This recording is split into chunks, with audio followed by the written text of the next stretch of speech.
अस्सलामुअलैकुम, सुबह खैर। कैसे हैं आप सब लोग? ठीक ठाक हैं, मज़े में हैं, एंजॉय कर रहे हैं। अच्छा जनाब, दिन गुजारने का बेहतरीन और अच्छा तरीका, अच्छे से दिन गुजारने का क्या है कि खुश रहें, लोगों के साथ खुशियां बांटें और एक दूसरे की मदद करें। दिन के आगाज़ के साथ मेरी कोशिश होती है कि हमेशा शो का आगाज़ करते ही आपके साथ कोई एक ऐसी टिप शेयर करूं, कोई ऐसी बात शेयर करूं जो आपके लिए बड़ा फ़ायदेमंद हो। तो मैं आज सोच रही थी कि बदलते हुए मौसम के हिसाब से जब सुबह सुबह सबको उठ के जाना होता है, कोई ऑफिस जा रहा होता है, कोई कॉलेज जा रहा होता है, कोई कहीं जा रहा होता है, मुख्तलिफ लोग मुख्तलिफ जो है वो जॉब करते हैं, या फिर वो सुबह उठ के उनकी रूटीन होती है कि वो ज़रूर नहाते हैं। और फिर उस टाइम के बाद जब बहुत ज़्यादा ठंड लग रही होती है तो बहुत सारे लोगों को बहुत प्रॉब्लम होती है। लेकिन बहुत सारे लोग ऐसे हैं जो सर्दियों में भी रोज़ाना बाथ लेते हैं, नहाते हैं, और उनको एक प्रॉब्लम आती है, ख़ास तौर से ख़वातीन को जिनके बाल लंबे भी होते हैं, जिनके बाल घने भी होते हैं, और अगर उनको रोज़ाना सर्दियों में सुबह सुबह उठ के जो है अपना हेयर वॉश करना है तो वो ये कंप्लेन करती है कि जी जो शैम्पू है वो भी बहुत ज़्यादा जैसे अप्लाई करते हैं सर पे तो वो बहुत ज़्यादा ठंडा लग रहा होता है। तो अगर आप चाहते हैं कि आपका शैम्पू या जो भी प्रोडक्ट आप यूज़ करते हैं वो ज़्यादा ठंड की वजह से आप डायरेक्टली अप्लाई करते हैं तो वो सर पे भी आपको ठंड देता है, उसकी वजह से आपको प्रॉब्लम भी होती है, तो सबसे पहले चाहे आप हेयर मास्क यूज़ करें या फिर आप शैम्पू यूज़ करें, उसको अपनी हथेलियों के ऊपर रखें और हथेलियों के ऊपर रख के रब करें और उसके बाद फिर आप अपने सर पे लगाएंगी तो आपको वो ठंडक या वो प्रॉब्लम नहीं होगी जिसकी कंप्लेंट बहुत सारी ख़वातीन करती हैं, क्योंकि लोग मुख्तलिफ ट्रीटमेंट करवाते हैं और उसकी वजह से जो टेम्परेचर होता है वो बहुत ज़्यादा डाउन होता है और प्रोडक्ट्स भी जो है वो ज़्यादा कूल हो जाती हैं। तो ये टिप आपने ज़रूर ध्यान में रखनी है कि सर्दियों में जब भी आप शैम्पू यूज़ कर रहे हैं, हेयर मास्क यूज़ कर रहे हैं या फिर आप कोई प्रोटीन ट्रीटमेंट से रिलेटेड कोई भी ऐसी चीज़ यूज़ कर रहे हैं तो उसको पहले आप अपने हाथों पे रब कर लें। इस तरीके से वो एक जगह पर भी नहीं लगेगी, सर में सारी जगह पर लगेगी, आपको ठंड का एहसास भी कम होगा और जल्दी से आप अपना हेयर वॉश भी कर सकेंगी। अच्छा जी, आगे बढ़ते हैं और अब मौसम का हाल आपके साथ में शेयर करते हैं कि महकमे मौसमियात के मुताबिक जो मौसम है शहर कायद का मौसम जो है वो गर्म है, खुश्क है और खुनकी भी है। अच्छा, इसके अलावा दिन भर जो मौसम है वो रहेगा गर्म और खुश्क। इसके अलावा रात के औकात में हल्की खुनकी महसूस की जाएगी। शहर कायद का जो मौजूदा दर्ज हरारत है वो है 26 डिग्री सेंटीग्रेड। इसके अलावा शहर कायद का ज़्यादा से ज़्यादा दर्ज हरारत 35 से 37 डिग्री के दरमियान रहने का इम्कान है। अच्छा जी, अब आगे बढ़ते हैं और दिन भर का जो मौसम है वो आपके साथ में शेयर कर लेते हैं कि 11 बजे मौसम कैसा रहेगा, 12 बजे मौसम कैसा रहेगा और 1 बजे मौसम कैसा रहेगा। तो भाई 11 बजे जो रहेगा वो 31 सेंटीग्रेड, फिर 12 बजे जो रहेगा वो 32 सेंटीग्रेड और फिर उसके बाद जो है 1 बजे रहेगा 33 सेंटीग्रेड और 2 बजे भी रहेगा 33 सेंटीग्रेड। अच्छा जी, फ़ौरन से आगे बढ़ते हैं और जल्दी से आपके साथ में जो है वो वेजिटेबल प्राइस भी शेयर कर लेते हैं। ग्रॉसरी करनी होगी, फिर आपने सब्जियां लेने जाना होगा, तो चलते हैं और आपको वेजिटेबल प्राइस बताते हैं। वैसे आपको रोज़ाना तो याद हो ही होंगे और अब आपके जहन में भी होता होगा टमाटर जो है वो कितने रुपए में लेने जाना है, तो 161 जो है वो टमाटर की प्राइस है। इसके अलावा जो है क्या है जनाब, नेक्स्ट आलू जो है वो 63 पर है। इसके बाद क्या है जी, लहसुन जो है वो 238 पर है।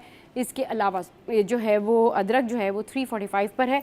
इसके अलावा जो है क्या है, गाजर 138 पर है एंड तुरई जो है वो 92 पर है और लौकी जो है वो भी 92 पर है। इसके बाद क्या है, फूल गोभी वो भी 69 पर है और खीरा जो है वो 127 पर है। भिंडी आ गई जी 161 पर। इसके बाद क्या है, प्याज है 92 पर। तो ये तो हो गए जी सब्जियों के रेट्स और ये वो रेट्स है जो रोज़ाना शायद हमें याद भी हो जाते हैं और यकीन करें मुझे भी बहुत सारे सब्जियों की जो प्राइस है ना वो याद हो गए।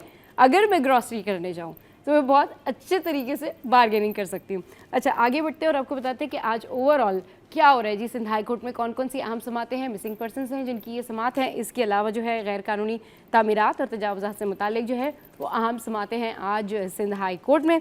और कायम मुकाम चीफ जस्टिस ज़फ़र अहमद राजपूत की सरबराही में 2 रुकनी बेंच जो है वो ये समातें जो हैं वो होंगी, 2 रुकनी बेंच करेंगे ये। अच्छा जी, तफ्तीशी अफसरान पेशरफ रिपोर्ट अदालत में जमा करवाएंगे।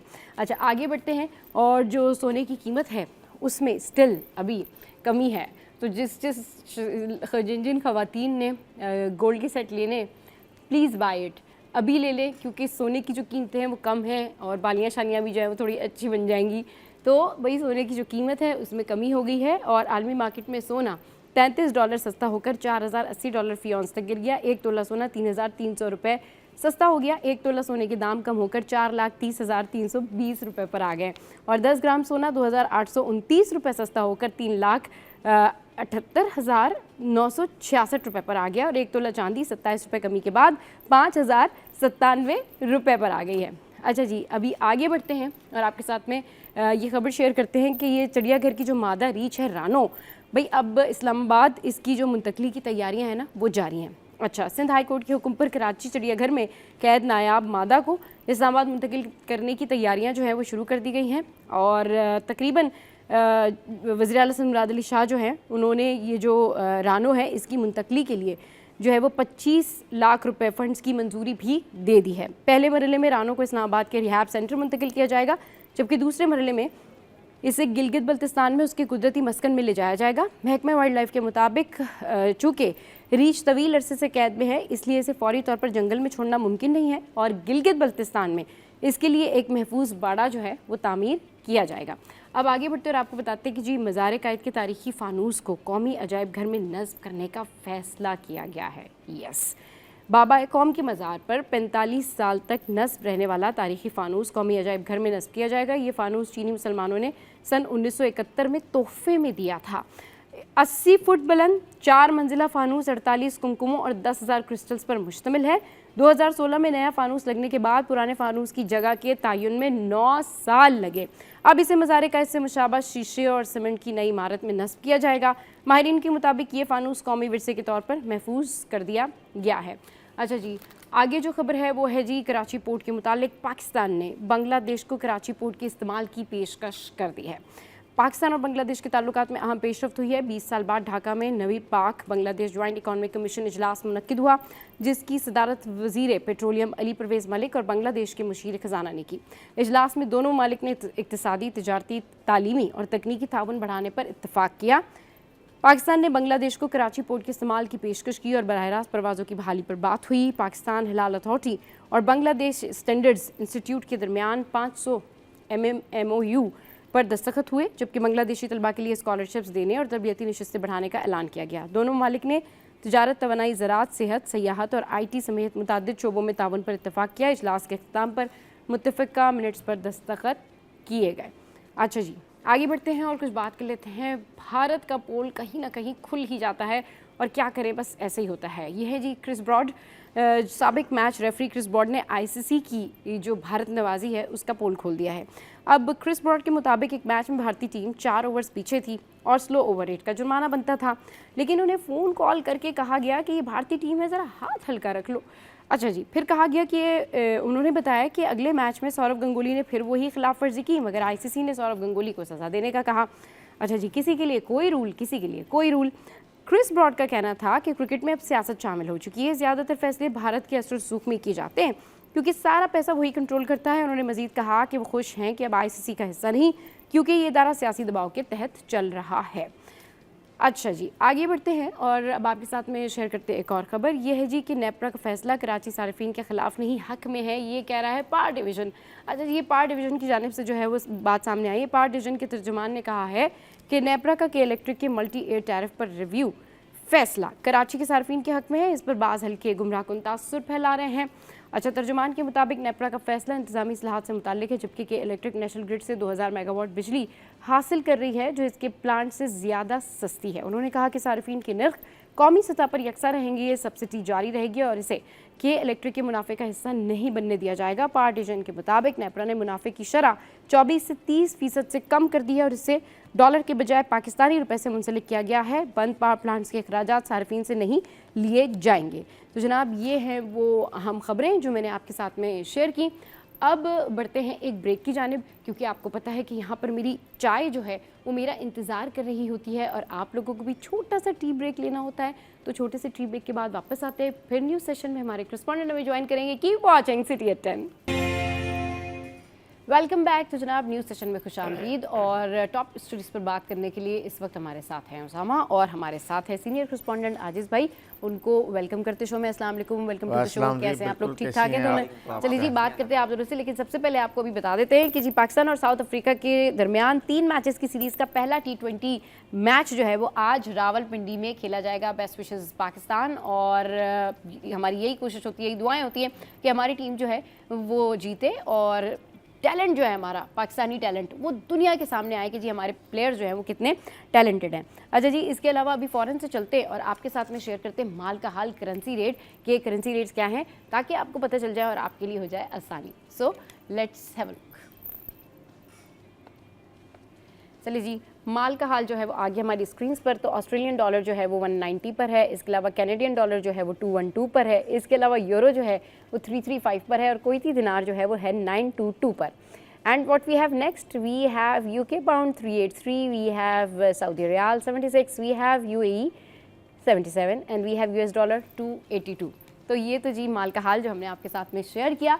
अच्छा जी, अब बात कर लेते हैं कि टॉप स्टोरीज़ क्या हैं। आजिज़ भाई यहाँ पर हैं, उसामा हमारे साथ है। आजिज़ भाई, वज़ीर आला सिंध ने कराची में ट्रैफिक कवानीन की खिलाफ वर्जी पर ई चालान सिस्टम का इफ्तिताह कर दिया। इस सारी खबर को कैसे देख रहे हैं? इस सिस्टम के हवाले से पहले काफ़ी बात की हमने और ओवरऑल इसके फ़ायदे, नुकसानात, इम्प्लिकेशन, इम्पैक्ट्स के ऊपर भी हमने काफ़ी बात की। अब क्योंकि इनिशिएट कर दिया गया है, तो कैसे देख रहे हैं इस खबर को आप? अब तो इस खबर से बात आगे बढ़ गई। हाँ, इस खबर से भी बात आगे बढ़ गई। इफ्तिताह हो गया कल और अब तो ई चालान का सिस्टम शुरू हो गया है।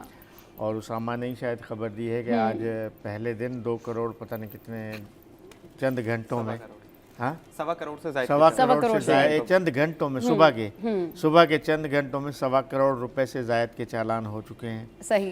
तो अब आप गाड़ी बिल्कुल एहतियात से चलाएं, रॉन्ग साइड पे नहीं जाना है। यानी इसके 6-7 बल्कि 10 के लगभग इसके कैटेगरीज हैं, उसको हर वक्त नज़र में रखें। और या कम से कम ये ख्याल रखें कि टूटी फूटी सड़कों पे हम दुबई में रहते हैं, जहन में ये रखें कि सड़कें टूटी फूटी हैं लेकिन हम हैं दुबई में, ये अपने ख्याल रखें। तो इसलिए रॉन्ग साइड पे नहीं जाना है, ओवर स्पीड नहीं जाना है। और रॉन्ग साइड जाएंगे चालान होगा, ओवर स्पीड जाएंगे चालान होगा। नंबर प्लेट होना बहुत लाजमी है। अब चूंकि नंबर प्लेट ना होने वालों को शायद फ़ायदा हो, चूँकि ये नंबर प्लेट पे चालान होता है और ये ई चालान घर बैठे पहुंच जाएगा आपको। अच्छा जी, हेवी जो ट्रैफिक्स हैं, हेवी व्हीकल्स जो हैं, उनके लिए कोई 20,000 से 50,000 रुपये का चालान है। अच्छा। मोटरसाइकिल के लिए कम से कम 5,000 रुपये का चालान है, कम से कम 5,000, 10,000, 15,000 तक तो मोटरसाइकिल का चालान है। 20,000, 25,000 से लेके 1 लाख रुपए तक बड़ी गाड़ी का चालान होगा। सही। काले शीशे नहीं लगाने हैं जी। काले शीशों पे जिस गाड़ी को नज़र आया गाड़ी काले शीशे हैं, ठग से जी कैमरा में फ़ोटो आ गया, नंबर प्लेट आ गया, चालान कट गया। सही। तो अब ये चालान सिस्टम जो है कैमरे करेंगे, इंसान नहीं करेगा। जो पूरा डिजिटाइज हो चुका है। तो लिहाजा ये जहाँ जहाँ भी सेफ सिटी के कैमरे लगे हैं, कोई अभी 1100 कैमरे लग चुके हैं। कल जो बताया गया वज़ीर आला सैयद मुराद अली शाह की जानिब से कि अब तक कोई 1100 कैमरे लग चुके हैं। सही। लेकिन 12,000 कैमरे लगने हैं। सही। 12,000 कैमरे लगने हैं और उन्होंने बताया कि कैमरे लगने का जो प्रोसेस है वो जारी है। तो ये एक वक्त आएगा तो यकीनन शहर का कोई भी इलाका बचा हुआ नहीं होगा इन कैमरों से। फ़िलहाल तो जो जहाँ जहाँ वीआईपी मूवमेंट है या जो रेड जोन्स हैं वहाँ पे ये कैमरे लगे हैं। एयरपोर्ट से ये शुरू होता है, शाहरा फैसल ख़ास तौर पे टारगेट है और उसमें ये कैमरों का चालान शुरू हो गया है। इसमें एक तजवीज़ ये आई है कि जी ये तो अब चूँकि करोड़ों रुपए, मुझे लग रहा है कि आने वाले चंद दिनों में इस पे बड़ी आवाज़ें उठने वाली हैं। पॉलिटिकल जो सियासी हमारे पास तजाद है, एक जमात की हुकूमत है, दूसरी जमात अपोजिशन में है, तो दूसरी जमात वावेला करेगी। ख़ास तौर पे अगर कराची की बात करें तो MQM जमात इस्लामी, ये जमातें इस मसले पे आने वाली हैं। सिंध हुकूमत को तैयारी पकड़नी चाहिए। आपको याद होगा कि वो इससे छोटा मसला था अजरक नंबर प्लेट्स वाला, तो कितना बड़ा इशू बना था शहर में कि जी वो ज़बरदस्ती नंबर प्लेट मुसलत की जा रही हैं, सिंध की सकाफत को मुसलत की, ये वो बड़ी उस पर सियासी ड्रामेबाजियाँ हुई थी। वो जिस टाइम पे हमने अजरक वाली नंबर प्लेट के ऊपर उस वक्त भी बहुत सारे मोटरसाइकिलों के खास तौर पे चालान हो रहे थे जब अजरक नंबर प्लेट ना लगने की वजह से। तो अब उसका भी टाइम ख़त्म हो गया, वो एक अलग बहस है। उसका भी 31 अक्टूबर तक था कि नंबर प्लेट्स लगाए जाएं, उसके भी चालान शुरू होंगे। तो इसमें मेरा ख्याल है कि सियासत होगी, बहुत बड़ी सियासत होगी जी क्योंकि बड़े पैमाने पे ये चालान्स होंगे। जी पहले तो ये था ना, अभी थोड़ी देर कबल हमारे सीनियर क्राइम रिपोर्टर हैं मेराज भाई, हम बात कर रहे थे जी जी तो काले शीशों पे हम ट्रैफिक वाले को कार्ड दिखाते थे कि हम साफ ही हैं, हाँ। तो थोड़ी सी बचत हो जाती थी। अब जी। कैमरे को तो ये पता ही नहीं है ना हाँ। कि आप साफ ही हैं, आप सरकारी अफसर हैं, आप टीवी एंकर हैं, आप रिपोर्टर हैं, आप क्या भी जी, हैं। जी। कैमरा तो गाड़ी देखता हाँ। है, नंबर प्लेट ठक से वो चालान Rules for और everyone, कट, हाँ। वो तो It's सबके for लिए everyone। बराबर है। सही। मशीन तो किसी को नहीं जानती, मशीन के लिए कोई आदाब, कोई उसूल, कोई हाँ। ज़ाब्ते, कोई कानून कुछ भी नहीं है। मशीन को जो बताया गया, जो फिक्स किया गया, मशीन वही करेगी। मशीन तो वही लाजमी है ये इन चालान्स पे मुझे लग रहा है कि आने वाले दिनों में बड़ी सियासत होगी क्योंकि बड़े हाँ, पैमाने पे आगे आने वाले दिनों में जी। बहुत ज़्यादा सियासत भी होगी और बहुत ज़्यादा जो है वो आपको इस तरह से बातें भी सुनने को मिलेंगी और वही बातें शायद सामने आए जिसका जिक्र इस वाले शोज़ में आजिज़ भाई कर चुके हैं, जिन खदशात का जिक्र कर चुके हैं। उसामा, ई चालान के हवाले से आपके पास क्या कुछ है अपडेट, क्या खबर है और क्या कुछ हो रहा है? आज कितने चालान हो गए? चालान देखें शुरू हो चुके हैं ई चालान, और ये कल शाम से सिर्फ 6 घंटों के दौरान 2000 से ज़ायद चालान हुए हैं, ठीक। जिनमें लाइन चेंज करने, नो पार्किंग और दीगर खिलाफ वर्जियों पर तकरीबन 1.25 करोड़ रुपए की रकम बनती है, जो कि सिर्फ 6 घंटों की। अभी सुबह से दोबारा आगाज होगा और कल गालिबन ये पहले ही रोज था उसमें ये चालान हुए। लेकिन इसमें जैसा आजिज़ भाई कह रहे हैं कि बिल्कुल सही कहा उन्होंने, इस पर सियासत होगी और कुछ आवाम भी जो है वो मुझे लगता है कि बाहर आएगी क्योंकि चालान की रकम जो है वो बहुत ज़्यादा है, कम से कम भी 5000 रुपये और उससे ऊपर लाखों रुपए तक ये चालान जा रहा है। लेकिन इसके कुछ लूप होल्स भी हैं, जैसा आजिज़ भाई ने कहा कि कैमरा नहीं देख रहा, कैमरा देखेगा और कैमरा जब एक बंदे को बताएगा, जो टिकट इशू करने वाला है वो वहाँ पर कंट्रोल रूम जो है वहाँ पर एक बंदा बैठा होगा, उसके पास जैसी वो कैमरा उसको रिकग्नाइज करेगा कि ये इसका चालान हो रहा है, ये खिलाफ वर्जी कर रहा है, तो वो उस बंदे के पास पहले मैसेज जाएगा, वो उसको चेक करके तमाम तस्वीरें कलेक्ट करेगा और उसके बाद वो चालान करेगा। तो अब यहाँ पर बहुत सारी चीज़ें देखने की भी हैं कि आया वो सबके चालान होते हैं, सबको इक्वली रखा जाता है, या फिर उसके पास देखें बहुत सारी गवर्नमेंट के नंबर प्लेट्स को छोड़ दिया जाता है, या कोई वज़रा की नंबर प्लेट्स है उसको छोड़ दिया जाता है। तो ये बहुत सारी चीज़ें इसमें लूप होल्स हैं। और अब ये चालान देखें 2000 के करीब चालान हो गए। मैं सुबह यही सोच रहा था कि अभी ये सिर्फ 6 घंटों में 2000 चालान हुए हैं। 6 घंटे में 2000 के करीब चालान हो गए। 2000 से ज्यादा, ये नंबर किधर जाएगा, हाँ, कितना और आगे अगर जाएगा? अभी ये हाँ। पूरा दिन होगा सब। दूसरा इसका पॉइंट ये है कि आप फिर ये चालान जो है वो उसके कलेक्टिंग होगी और तमाम पिक्चरों के साथ ये आपके घरों पर चालान जाएंगे। अच्छा, ये घरों पर जाएंगे कैसे? एक जो पोस्टमैन होता है, पाकिस्तान पोस्ट के साथ ट्रैफिक पुलिस का मुआहदा हुआ है, तो उसके जरिए जाएंगे। तो क्या आपके पास इतनी बड़ी खेप है, इतने सारे पोस्टमैन हैं, अगर एक दिन में आप 15000 चालान कर देते हैं पूरे कराची में, तो वो आप भेजेंगे कैसे? ये एक बहुत अहम पॉइंट है कि उसके घर पे पहुंचेगा। और फिर बहुत सारी चीज़ें ऐसी हैं कि किसी का घर, अगर वो फॉर एग्जांपल मेरा पता न्यू कराची का लिखा हुआ है लेकिन मैं रह रहा हूँ क्लिफ्टन में, तो वो न्यू कराची में जाएगा, वो फिर वापस आ जाएगा। तो अभी बहुत सारे इसमें काम भी हैं। और कैमरे अभी सिर्फ ये 1100 कैमरे लगे हैं, 12000 का इनका टारगेट है, लेकिन कराची शहर है तो एडिशनल आईजी कह रहे थे कि हमें मिलियंस में जाना है, मिलियंस में जाना है। बिल्कुल ठीक कह रहे हैं। अच्छा जी, एक और खबर जो है वो शेयर करते हैं कि ली मार्केट और आदिल शाह बस स्टैंड सोराब गोट ख़त्म। 4 बसें जो है वो जब्त कर ली गई। ली मार्केट बस स्टैंड और आदिल शाह बस स्टॉप सोराब गोट से जो है वो ख़त्म कर दिया गया है। कार्रवाई के वक्त ली मार्केट में गैर कानूनी बस स्टैंड पर 4 बसें खड़ी थी, चारों को जब्त और उनके ड्राइवर्स को गिरफ्तार कर लिया गया। ली मार्केट में कायम बुकिंग दफ्तर को भी सील कर दिया गया। जी आजिज़ भाई। मैं तो इसको पॉजिटिव कहूँगा। ये जो शहर के अंदर बस स्टैंड्स हैं, हाँ, गलियों के अंदर, बाज़ारों के अंदर, बड़े रोडों के अंदर हाँ, बस स्टैंड हैं। जगह जगह पे आप देखें वो बसें खड़ी करेंगे। और अभी ये 2 बस स्टॉप, इससे पहले भी जी सिंध हुकूमत ने जो बहुत बड़े बस स्टैंड से, सदर से जो बस स्टैंड था जी वो ख़त्म कर दिया था। अब सोराब गोट से आगे एक पूरा कंबाइन बस स्टैंड बनाया गया है। लेकिन इसमें बस स्टैंड ख़त्म तो हो गया ऑफिशियली, लेकिन इसमें एक लूप होल या इसमें एक ख़राबी ये है कि बसें फिर भी रुकती हैं। बस स्टैंड तो ख़त्म हो गया। अब सदर का आप देखें जो इलाका है, सदर के इलाके से ऑफिशियली बस स्टैंड ख़त्म हो चुका है। सही। कब का, कई साल पहले ख़त्म हो चुका है। लेकिन सदर के इलाके में अभी भी वो जो जगह यूज टू वो होती जगह है, जो है, उनको पता होता है कि साल साल से हम स्टॉप पर रुकते हैं तो वो वहाँ रुकते, चाहे इस तरह से कई ऐसे बस वो स्टैंड बसें हैं अभी भी जो कि वहाँ खत्म पे कर दिए गए खड़ी हैं। और रहती हैं। बहुत सारी ऐसी खबरें हैं और जो बसें कि खड़ी हाँ, रहने हाँ, से जगह जगह पे ये बस स्टैंड होने से हाँ। शहर में ट्रैफिक जाम की एक वजह ये भी होती है, एक भाई बड़ी मसला वजह। ये कि चले ना, इन्होंने तो ये अब नोटिफाई कर दिया कि हमने ये बस स्टैंड खत्म कर दिया, लेकिन इशू ये है कि जहाँ बस स्टैंड नहीं भी बना हुआ, जहाँ पर रुकने की जगह नहीं है वहाँ पर भी वो रुकते हैं। ये जो ट्रांसपोर्टर्स हैं ये अपनी फिजिबिलिटी के हिसाब से रुकते हैं कि जी हमें जहाँ पे जो सवारी खड़ी नहीं, नजर आ गई ट्रांसपोर्टर्स को है, ये तो- हमारा जगह है, ये हमारी पेटेंट जगह है, यहाँ पर हम रुकेंगे, तो वो रुकते हैं। देखें, ट्रांसपोर्टर्स ने तो ये जुल्म किया है हाँ, इस शहर के साथ, कि जहाँ स्टैंड नहीं है वहाँ भी वो वहाँ बस, भी रुकते हैं। बल्कि हर जगह पे उन्होंने बस स्टैंड बना दिए बनाए हुए जहाँ उनकी मर्जी है।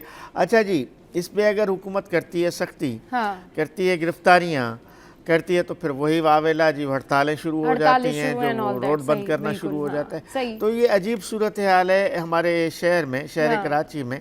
शहर कराची में बहुत सारी वैसे तो खराबियाँ हैं, बहुत सारे मसाइल हैं, लेकिन एक मसला ये भी है, ये बस स्टैंड्स का जो मसला है, ये शहर का बहुत बड़ा मसला है। और मेरा ख्याल है कि शहर के साइडों में हर इलाके में बड़े बड़े बस स्टैंड्स होने चाहिए, जहाँ पे सारी बसें रुकें। ये जगह जगह पे बस स्टैंड्स नहीं होने चाहिए, जगह जगह बस स्टैंड नहीं होने चाहिए। उसामा? हाँ बिल्कुल, देखिए बस स्टैंड अच्छे हैं, ख़त्म किए हैं, लेकिन एक वही बात है कि जब चीज़ ख़त्म करते हैं ना तो उसको आपको नैमल बदल देना चाहिए और इनको रूल्स एंड रेगुलेशन में लाना चाहिए। बहुत सारी बसेस आपने ट्रांसपोर्टर के बनाए हैं, आपने येलो लाइन बस, ग्रीन ऑरेंज लाइन बस शुरू की। ऑरेंज लाइन बस देखें, इतना अच्छा प्रोजेक्ट है, लेकिन उसको मैं रोज़ आ रहा होता हूँ, मुझे अफसोस होता है कि उस पर करोड़ों अरबों रुपए लगाए गए, लेकिन उसमें सभा गुजर रही होती है बस पूरी, उसमें तकरीबन 50+ सीट्स हैं, लेकिन सिर्फ 2 अफराद उसमें सफ़र कर रहे होते हैं। 2 अफराद सफ़र, और अब ये सारा फ्यूल जो है वो ज़ाया हो रहा था, उसका ट्रैफिक का जो आप चलान जा रहा है, तमाम जो चीज़ें हैं, ड्राइवर की सैलरी है, कंडक्टर की सैलरी, वो सारी आवाम की जेब से, टैक्स के पैसों से जा रही है, लेकिन वो तमाम चीज़ें ज़ाया हो रही हैं। अगर उसको थोड़ा और यूटिलाइज कर लिया जाए या उसको नैमुल बदल दे दिया जाए, इसी तरीके से चलान का भी सिस्टम है। जो चीज़ मुश्किल होती है देखें वो माशरे से ख़त्म हो जाती है। आवाम को आसान, यूज टू बनाना चाहिए, फ्रेंडली बनाना चाहिए, ताकि आवाम भी उसको एक्सेप्ट करे। बहुत अच्छा इकदाम है कि बस स्टैंड ख़त्म किए गए, लेकिन कुछ और उनको दिए जाएँ। और कुछ इसमें आवाम की भी गलती है कि हमारे जो ट्रांसपोर्टर हजरात हैं, या अगर हम रिक्शे वाले ले लें या जो कैब वाले ले लें, उनको अगर सवारी कहीं रोड पे भी गुजरती दिखती है तो हम भी जा रहे होते हैं, वो अचानक एकदम ही कट मार के सवारी के सिलसिले में आ जाते हैं, जिसकी वजह से हादसा भी होते हैं। सही। अच्छा, ये जो बस स्टैंड का मसला है ना, जैसे आप कह रहे हैं कि इस वजह से हादसा भी होते हैं और ये प्रॉब्लम होती है, आप बस वालों को कितना भी समझा लें, ठीक है, आप रक्शे, चिंची रक्शे और जो दीगर इस तरह की जो पब्लिक ट्रांसपोर्ट है, आप उनको कितना भी समझा लें, इन्होंने नहीं मानना होता। इन्होंने जहाँ रोकना है, अगर किसी ने उतरना है कहीं पर तो वो उतरेगा, वो वहाँ रुकेंगे। अब क्या होता है कि वो अगर थोड़ी सी देर के लिए भी कहीं पर रोक रहे होते हैं ना, तो पीछे आने वाला जो ट्रैफिक है, एक तो वो भी तेज़ रफ्तारी में होता है, उसको भी प्रॉब्लम होती है, उस वजह से एक्सीडेंट होने का भी खतरा होता है। तो जो ये बस स्टैंड इन्होंने ख़त्म किया है, ठीक है, इट्स अ पॉजिटिव थिंग कि आपने ख़त्म कर दिया, ट्रैफिक का फ्लो बेहतर होगा, लेकिन सवाल ये है कि जहाँ बस स्टैंड नहीं है तो कराची में तो वहाँ पर भी बसेस रुकती हैं। आपने अभी निशानदेही कराई है ना, मैं कह रहा हूँ कि ये उससे भी बड़ा इशू है। उससे भी बड़ा इशू है। हाँ। बस जा रही है, खवातीन हैं या मर्द हैं, जो भी बीच रोड पे रोक लेंगे, बीच रोड पे, और तो ना पैसेंजर को कहेंगे आप उतर जाए। अरे भाई, एक तरीकेकार है जिंदगी का कि जहाँ जब भी गाड़ी रोकनी होती है साइड करके रोकनी होती है। ये दुनिया भर का उसूल है कि गाड़ी, जैसी भी गाड़ी आपको रोकनी है, रोड पे नहीं रोकनी है, रोड से साइड करके रोकनी है। लेकिन यहाँ ख़ास तौर पे मैं कह रहा हूँ कि ये जो बस कंडक्टर्स हैं या जो ड्राइवर्स हैं, अनट्रेंड किस्म के लोग हैं, जाहिल किस्म के लोग हैं, और इन्होंने पूरे शहर में उधम मचा के रखा है। और हादसात की एक बड़ी वजह है ये। मैं जो बीच रोड पे,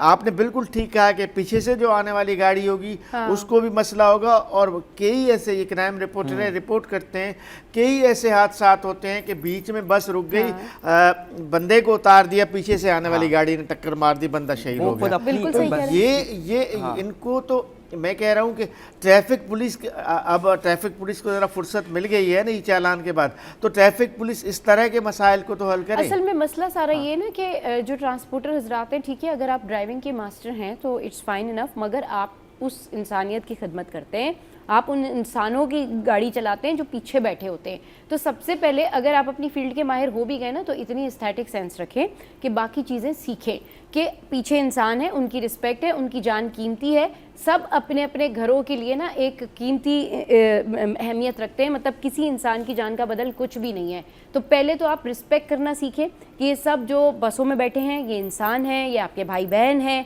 किसी के बच्चे हैं, किसी की माँ है, किसी का बेटा है, कोई स्कूल जा रहा है, कोई बुज़ुर्ग है। तो जिस दिन आपके जहन में ये ख्याल आ जाएगा ना कि ये जो बस में मेरे साथ लोग बैठे हुए हैं, ये मुझ समेत या ड्राइवर समेत सारे इंसान हैं, तो उस दिन आपकी स्पीड खुद स्लो हो जाएगी। उस दिन जब आप किसी की शक्ल देखेंगे तो आपको आइडिया होगा कि किसी का बच्चा होगा, ये किसी की वालदा होंगी, ये किसी का भाई होगा। तो सबसे पहले तो इन लोगों की ना मेरे ख्याल में ग्रूमिंग करवानी चाहिए कि सिविक सेंस पैदा करें और एक दूसरे की रिस्पेक्ट करने का एलिमेंट सामने लेकर आए, रिश्तों की अहमियत। इसीलिए हम कहते हैं कि तरबियत बड़ी ज़रूरी है। अगर आप ड्राइवर भी हैं और आपकी घर की तरबियत अच्छी हुई हुई है ना, तो आप ड्राइविंग करते हुए उन तमाम लोगों का ख्याल रखेंगे जो आपके साथ बैठे हुए। शो में यहाँ वक्त एक ब्रेक का, ब्रेक के बाद वापस आएंगे और फिर एक और टॉप स्टोरी आपके साथ में शेयर करेंगे। Welcome back. तो जनाब एक और ख़बर जो है वो शेयर करते हैं कि स्कूल वैन में आग, ड्राइवर और बहन भाई समेत 6 बच्चे झुलसकर ज़ख्मी हो गए। नाज़िमाबाद नंबर 3 में स्कूल वैन में आग लगने से 2 बहन भाइयों समेत 6 बच्चे और वैन ड्राइवर झुलसकर ज़ख्मी हो गए। और ये वाक़या जो है वो पीर की सुबह कुबा मस्जिद के करीब वैन में अचानक आग भड़क उठी, जिस पर इलाका मकीनों ने अपनी मदद आप के तहत बच्चों को निकाला और आग बुझाने की कोशिश की। अच्छा, जो ज़ख्मी हैं, ज़ख्मियों में मोहम्मद शराज ड्राइवर, दाऊद मुजम्मिल और इशाल मुजम्मिल, जैद नुमान और अली अदनान शामिल हैं। तमाम मुतासरीन को पहले अब्बासी शहीद अस्पताल और बाद में सिविल अस्पताल के बंद वार्ड में मुंतकिल किया गया। तिब्बी इमदाद के बाद 3 बच्चों को तो डिस्चार्ज कर दिया गया है, जबकि 9 साला इशाल ज़ेर इलाज हैं स्टिल। और एनी शाहिदीन के मुताबिक ये वाक़या सुबह 7:30 बजे के करीब पेश आया। पुलिस के मुताबिक वैन में गैस सिलेंडर नहीं था। आग शॉर्ट सर्किट या पेट्रोल की बोतल से लगी हो सकती है। कुछ भी कहना कबल वक्त है कि आग कैसे लगी। वैन का जो मालिक है तो वो तफ्तीश के लिए तलब कर लिया गया है, जबकि ड्राइवर वाक़े के बाद गायब है।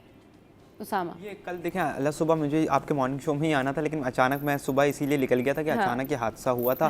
तकरीबन 7-7:30 बजे का सुबह का वक्त था और अब्बासी शहीद अस्पताल के बिल्कुल कॉर्नर पर ही कुबा मस्जिद वाक़ है, उसी गली में ये वक़ुआ हुआ है। एनी शाहिदीन से हमारी भी बात हुई थी, उनका कहना है कि सुबह ये बच्चों को वैन लेकर आई थी और इसमें ज़्यादा बच्चे जाते थे। ये जो टोटल झुलसे हैं इसमें तकरीबन 4 बच्चे थे और एक वैन ड्राइवर था। वो आकर ही रुकी थी, 2 बच्चियों को उसने मज़ीद पैक करना था। वहाँ पर एक स्कूल की वैन थी और रजिस्टर वैन थी, सुजुकी वैन थी ये। उसने जैसे ही वहाँ पर आकर रुकी, बच्चे मौजूद थे, तो अचानक इसमें आग भड़क उठी। फिर इलाका मकीनों ने खुद अपनी मदद आपके तहत तकरीबन आधे घंटे की जद्दोजहद के बाद इस पर काबू पा लिया था। लेकिन बच्चे जो है वो कुछ थोड़े से ज़ख्मी हुए थे, फौरी तौर पर उनको अब्बासी लेके गए। फिर अब्बासी में एक तो ये अलमिया है कि बंस वार्ड नहीं है और बहुत ज़्यादा दीगर सहूलियात भी नहीं है। मैं कहता हूँ अगर दीगर भी, अगर किसी को गन शॉट भी है वो भी अब्बासी जाता है तो वो नहीं जाए, वो जिना या सिविल चला जाए, क्योंकि वहाँ जाएगा वो मरकर ही वापस आएगा। तो फिर वो सिविल बंस वार्ड गए, वहाँ उनको तिब्बी इमदाद वगैरह फराहम की गई और एक जो है वो बच्ची कल तक ज़ेर इलाज थी, बाकी को डिस्चार्ज कर दिया गया था। ड्राइवर मामूली ज़ख्मी हुआ था। पुलिस से हमारी बात हुई थी तो पुलिस का कहना है कि इनिशियली स्टोरी क्या है, what happened with the van और वैन ड्राइवर कहाँ है, उसकी क्या तफ्तीश हो रही है? वैन ड्राइवर अभी कल से जो है वो अचानक लापता हो गया, क्योंकि वो भी बताया जा रहा था अब्बासी वो आया था, अब्बासी के बाद से वो भी लापता हो गया है। उसके कुछ थोड़े जख्म आए थे।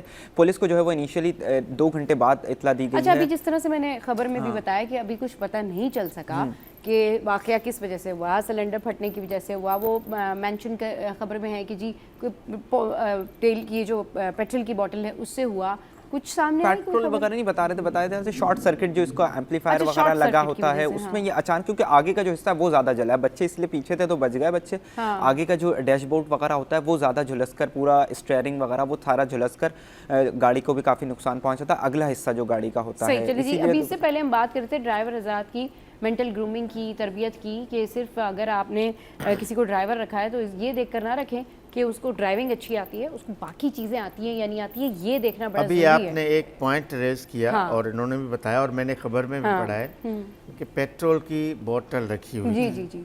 हाँ, अब ये कितनी खतरनाक बात है। अच्छा, मैं आपको एक पर्सनल ऑब्जर्वेशन बताता हूँ। आप किसी भी रक्शे में चढ़े ना, रक्शे पे साइड पे पेट्रोल की एक बोतल लटक रही होती है जी बिल्कुल, उसमें छोटा सा एक पाइप लगा हुआ है और उससे पेट्रोल रक्शे में जा रहा होता है। जी बिल्कुल। अच्छा, अब वो पेट्रोल की बोतल एक खुला हुआ है, पीछे से लोग सिगरेट पी रहे होते हैं रक्शे में बैठ के, और ये मैंने 2-3 बार देखा। मैंने लोगों को कहा भाई खुदा को माने ये सिगरेट तो बंद करे। आगे पेट्रोल की बोतल, पेट्रोल की बोतल का मतलब है पेट्रोल का बम। ओपन पेट्रोल, ओपन पेट्रोल का मतलब ही होता है वो किसी छोटी सी चिंगारी से भी धमाका कर सकता है। तो ये तो एक तबाही का सामान गाड़ियों में, रक्शों में 2-3 तरह के मसाइल हैं। एक तो ये ओपन बोतल्स में पेट्रोल लेकर जाना, एलपीजी सिलेंडर्स गाड़ियों में लगे हुए हैं। एलपीजी सिलेंडर तबाही है, वो भी एक बम है, वो भी किसी वक्त भी फट सकता है। इसी प्रोग्राम में हमने पहले भी इस पे बात की कि ख़ास तौर पे जो स्कूल वैन्स हैं, इसके लिए एक साल डेढ़ पहले एक हादसा हुआ था, जिसके बाद एक पूरा SOP बनाया गया था सिंध हुकूमत की जानिब से, और वो SOP तमाम स्कूल्स को फराहम किया गया था, और उसमें कहा गया था कि जितने भी वैन्स बच्चों को लाती हैं उन वैन्स की रजिस्ट्रेशन होगी, चैलेंज रजिस्ट्रेशन होगी। और ये जो वैन कल हाई रूफ गाड़ी थी छोटी, ये भी रजिस्टर थी।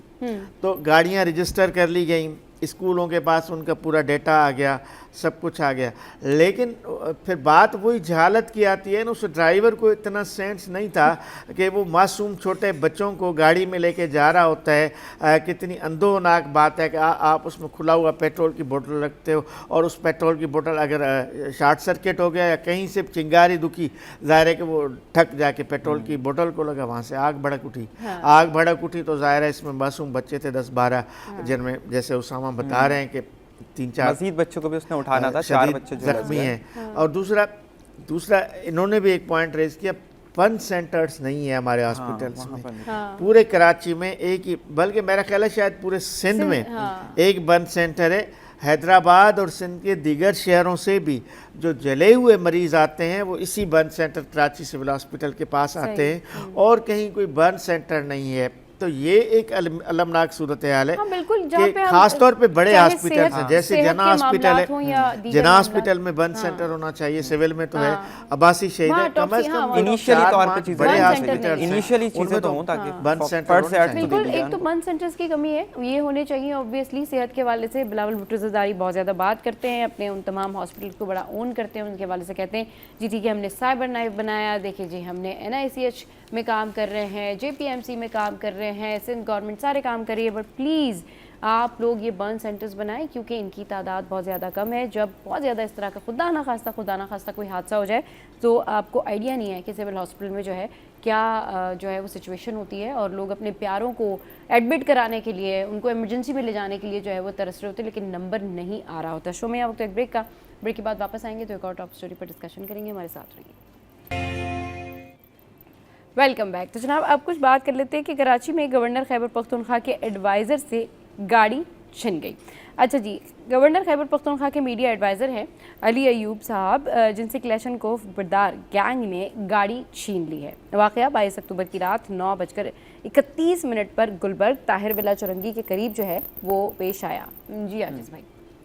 कोई सलामत नहीं जी, कोई सलामत नहीं। सबकी सलामती के लिए दुआ करनी चाहिए। सलामत कोई भी नहीं है, चाहे वो जैसे हमने थोड़ी देर पहले कैमरों की बात की थी ना, यहाँ के डाकू भी बड़े कैमरे हैं। कराची के जो डकैत हैं ना वो भी नहीं जानते कि कोई कौन है, चाहे मीडिया एडवाइज़र हो, चाहे गवर्नर का बंदा हो, लेकिन मेहमान था बहरहाल कराची में, KP के गवर्नर का मीडिया एडवाइज़र था।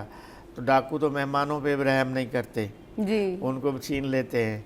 तो ये बड़ा, ये देखिए अब इस पे अगर बात करेंगे तो ओवरऑल हम कराची की क्राइम पे ही बात करेंगे। कराची की क्राइम की सूरत हाल अच्छी नहीं है। हालांकि हम जब भी, बल्कि बारहा मैं तो यही सवाल करता हूँ अक्सर वज़ीर आला सिंध से, जब भी मेरी कोई प्रेस कॉन्फ्रेंस होती है तो यही क्वेश्चन होता है, और उनका भी यही जवाब होता है कि पहले से सूरत हाल बेहतर है। हाँ, अच्छा, अगर आदाब-ओ-शुमार सामने आ जाए तो भी सूरत हाल बेहतर होती है सामान, ठीक है। हमेशा ये कहा जाता है कि पहले से सूरत हाल क्राइम की बात करें तो भी पहले से सूरत हाल बेहतर हो जाती है, लेकिन ये पहले से सूरत हाल बेहतर क्यों नहीं होती? ये जो चुरंगियाँ होती हैं जहाँ पे अंधेरा होता है रात को 12 बजे 1 बजे के टाइम पे, वहाँ से जो लोग बाइक पे गुजरते हैं वो उनके मोबाइल फ़ोन जो है वो चोरी हो जाते हैं। अच्छा, मुझे पता है, आपको पता है, आपको पता है, कराची हाइट को पता है, इस एरिया से नहीं जाना है, इस एरिया से नहीं जाना है, यहाँ अंधेरा होगा, यहाँ ये प्रॉब्लम होगी।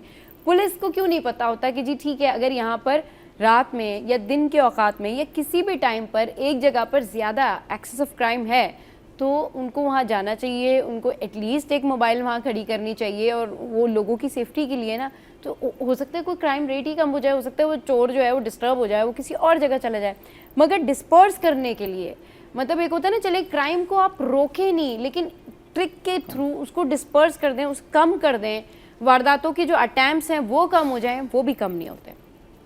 देखिए, सूरत हाल में वही कर रहा था, ये सेफ सिटी प्रोजेक्ट भी इसके लिए है कि क्राइम को कंट्रोल किया जाए, सिर्फ गाड़ियों के चालान के लिए नहीं है। ये ऑब्वियसली क्राइम भी कंट्रोल होगा। कि क्राइम को कंट्रोल करने के लिए सेफ सिटी प्रोजेक्ट है, लेकिन बात ये है कि हम जिस तरह देख रहे होते हैं, जी एक होती है डेटा कैलकुलेट होता है जी, वो महीने में इतनी वारदातें हैं, उतनी गाड़ियाँ स्नैच हुई, इतने मोबाइल स्नैच हुए, इतनी डकैतियाँ हुई, इतने लोग, ये डेटा को कंपेयर करते हैं जी वो गुज़िश्ता साल की बस। लेकिन हम डेटा को नहीं देख, हम तो आम शहरी हैं ना, हम रोज़ाना के बेस पे जो वाक़यात हो रहे हैं उनसे गुजर रहे होते हैं, उनको देख रहे होते हैं, वो डेटा से ज़्यादा अहम होते हैं। तो हम जो देख रहे हैं, हमारी नज़र में तो क्राइम बढ़ रहा है, हमें तो ये नज़र आ रहा है कि रोज़ाना कई वाक़यात हो रहे हैं। और अब ऐसे वाक़यात डेटा में तो ऐसा भी है ना, कई वाक़यात रिपोर्ट भी नहीं होते, ख़ास तौर पे मोबाइल स्नैचिंग के जो वाक़यात हैं वो रिपोर्ट नहीं होते, बहुत कम तादाद में रिपोर्ट होते हैं। मेरे खुद 2 बार मोबाइल फ़ोन छीना, मैंने FIR नहीं करवाई। सही क्यों नहीं करवाई आजिज़ भाई आपने?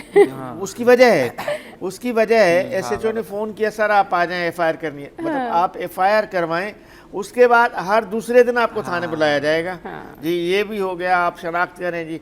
एक बार तो मैंने कंप्लेन की, वो लेडी SHO थी, वो आई, CCTV निकले, लेकिन कुछ भी नहीं हुआ।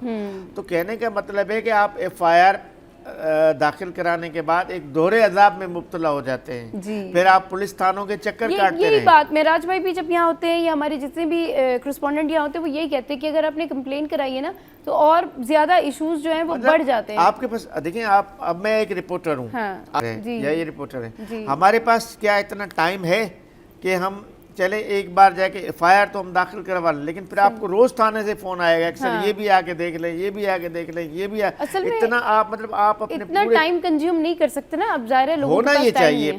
एक बार जब एक शख्स ने FIR दाखिल करवा दी ना, उसके बाद ये पुलिस की जिम्मेदारी होनी चाहिए कि उसको पूरा आप सर्च करो। भाई आप सर्च करो, आप पूरी इन्वेस्टिगेशन करो, आप इंक्वायरी करो। अच्छा, बाद में फिर एक दूसरा भी मसला है, FIR चालान होकर कोर्ट में चली जाती है। अब कोई फर्ज करें किसी बंदे को पकड़ा भी है, उसको चालान करें, कोर्ट भेजेंगे, फिर आपको कोर्ट बुलाएगी कि जी वो आपका फ़ोन छिना था 1 साल पहले, आप आके देख लें, ये बंदा तो नहीं था, यानी आप फिर इसके बाद कोर्ट के चक्कर काटते रहे। मतलब ये अजाब है मेरे ख्याल। देखिए बिल्कुल आजिज़ भाई ने सही कहा कि FIR जब शहरी करवा के बाद एक लंबा प्रोसीजर होता है, ये इन्वेस्टिगेशन का अमल होता है कि तमाम शहरियों को बुलाया जाता है, शनाख्त परेड करवाई जाती है और फिर कोर्ट में। लेकिन मैं आपसे ये कहूँगा कि आप कोशिश करें, एक मुश्किल अमल है, लेकिन FIR या CPLC में ज़रूर रिकॉर्ड करवाएं, क्योंकि 2 रोज़ पहले मेरे पास एक ऐसा केस आया कि जिसमें एक शहरी का मोबाइल फ़ोन 1 साल पहले छिना था और उसको 1 साल बाद जो है वो उसका मोबाइल फ़ोन मिल गया। तो इसमें कुछ अच्छी बातें भी हैं, लेकिन आजिज़ भाई बिल्कुल सही कह रहे हैं, इन्वेस्टिगेशन को बहुत बेहतर करने की ज़रूरत है, क्योंकि शहरी इसीलिए डरते हैं। और आजिज़ भाई ने तो ये कहा कि शहरी FIR करवा भी देते हैं, लेकिन बहुत सारे, कल मेरी एक बंदे से बात हो रही थी, वो कह रहा है मैं पुलिस थाने नहीं जा सकता, वो डरते हैं। तो ये पुलिस को भी अपने आप को बहुत बेहतर करने की ज़रूरत है, और फिर वो अंदर जाते हुए डरते हैं, उनको नहीं मालूम होता कि किस तरीके से FIR कटेगी, क्या प्रोसीजर होगा। वो ऐसा होता है कि कहीं पैसे हमसे ना मांग ले, हम मजीद लुट गए हैं तो कहीं मजीद हम ना लुट गए, तो ये मजीद पैसे ना, लेकिन FIR कटवानी चाहिए ताकि, और इससे FIR कटवाएंगे, मुल्जिम अगर पकड़ा जाता है तो आपका शायद मोबाइल मिल भी जाए। वरना मुल्जिमान को कटवाने के लिए या इस तरह से ऑफिशियल प्रोसेस में जाने के लिए ना लोगों को पुलिस के ऊपर एतमाद करना पड़ेगा, और पूरी पुलिस को वो ब्रिज कहना चाहिए ना, वो जो एक गैप है वो ख़त्म करना पड़ेगा। लोगों के साथ में बहुत ज़्यादा उनको उस तरीके से ट्रीट करना पड़ेगा कि लोग उन पे एतमाद करें, उन पे ट्रस्ट करें, और जाके आंख बंद करके जो है वो कंप्लेन कराएं कि हमारा मोबाइल फोन छिन गया। पॉजिटिव कल बात हुई है कि एक क्या हुआ था यहाँ गुज़िश्ता मंथ, एक हमारे सहाफ़ी एंकर दोस्त को कत्ल किया गया था, इम्तियाज़ मीर को। उसके मुल्जिमान को कल पुलिस ने गिरफ्तार किया। गिरफ्तार कब किया, लेकिन कल उसका बाकायदा वज़ीर दाखिला ने प्रेस कॉन्फ्रेंस की और एडिशनल IG ने, इन सब ने। तो ये एक पॉजिटिव है। और उस वारदात में इंटरनेशनल टेररिस्ट ऑर्गेनाइजेशन मुलविस थी। अच्छा जी हाँ, उसमें इसराइल से लिंक्स की वजह से बताया गया कि उनको कत्ल किया गया, इम्तियाज़ मीर को। तो लेकिन बहरहाल हम पुलिस पे जब बात करते हैं, नेगेटिव पॉजिटिव दोनों पे बात करते हैं, पुलिस ने एक अच्छा काम किया, 4 मुल्जिमान को गिरफ्तार किया, उनके इंटरनेशनल लिंक्स निकले, पड़ोसी मुल्क से उनके लिंक्स थे, वो भी निकाले गए। तो इन सारी, उनको फंडिंग पड़ोसी मुल्क से हो रही थी, ये सारी बातें भी पुलिस ने की हैं। तो पुलिस ने एक अच्छा काम भी किया, तो उसको तारीफ नागन टारगेट किलिंग हुई थी, कराची यूनिवर्सिटी में टारगेट किलिंग हुई थी, उसके भी मुल्जिमान पकड़े गए। उनका भी ताल्लुक जो है वो बैरून मुल्क से पाया गया, बैरून मुल्क से ये ऑपरेट किए जा रहे थे। हालिया जो टारगेट किलिंग हुई है, और साथ ही इम्तियाज़ मीर के भी मुल्जिमान जो पकड़े गए वो भी बैरून मुल्क से ऑपरेट हो रहे थे। सही, चलें जी, ठीक है, बहुत शुक्रिया आप लोग हमारे शो पर आए। शो में यहाँ वक्त हेडलाइंस ब्रेक का, हेडलाइंस ब्रेक के बाद वापस आएंगे, करेंगे ढेर सारी बात। Welcome back. तो जनाब it's time to tell you remedies, और इस वक्त में हम आपको बताते हैं कि आपकी स्किन आप कैसे बेहतर कर सकते हैं, आप अपनी सेहत कैसे बेहतर कर सकते हैं। मुख्तलिफ रिसर्च हम आपके साथ में शेयर करते हैं और हमारी कोशिश होती है कि हम आपको ऐसी सारी इन्फॉर्मेशन दें, ऐसी बातें बताएं जो कि आपकी खूबसूरती में इजाफा भी कर दें और आपके सारे सवालों के जवाब जो आप दिन भर पूछते रहते हैं इधर उधर, वो हमारे शो से आपको मिल जाएँ। तो चलिए आगे बढ़ते हैं और सबसे पहले जो है वो शेयर करते हैं आपके साथ में एक बड़ी ज़बरदस्त रेमेडी। और रेमेडीज़ जो होती है ना वो इस तरह की होती है कि ये बड़े काम आते हैं, ये टोटके जो हैं ये बड़े काम आते हैं।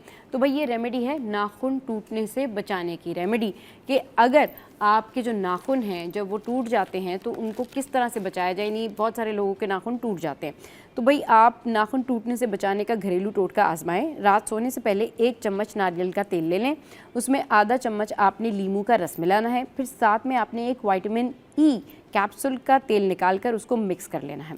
अब ये मिक्सचर उंगलियों के नाखूनों पर और किनारों पर अच्छी तरह लगा लें। इसके बाद 5 मिनट हल्के हाथों से आप मसाज करें और फिर इसको लगा रहने दें। सुबह उठकर आप हल्के गर्म पानी से अपने हाथों को धो लें, वॉश कर लें। कुछ ही दिन में आप देखेंगे आफ्टर सम डेज़ कि नाखून मजबूत हो जाएंगे, चमक सी आ जाएगी, खूबसूरत हो जाएंगे। और रोज़ाना रात को आपने ये प्रैक्टिस करनी है, यानी ये रेमेडी करनी है। नाखून आपके भाई कभी नहीं टूटेंगे।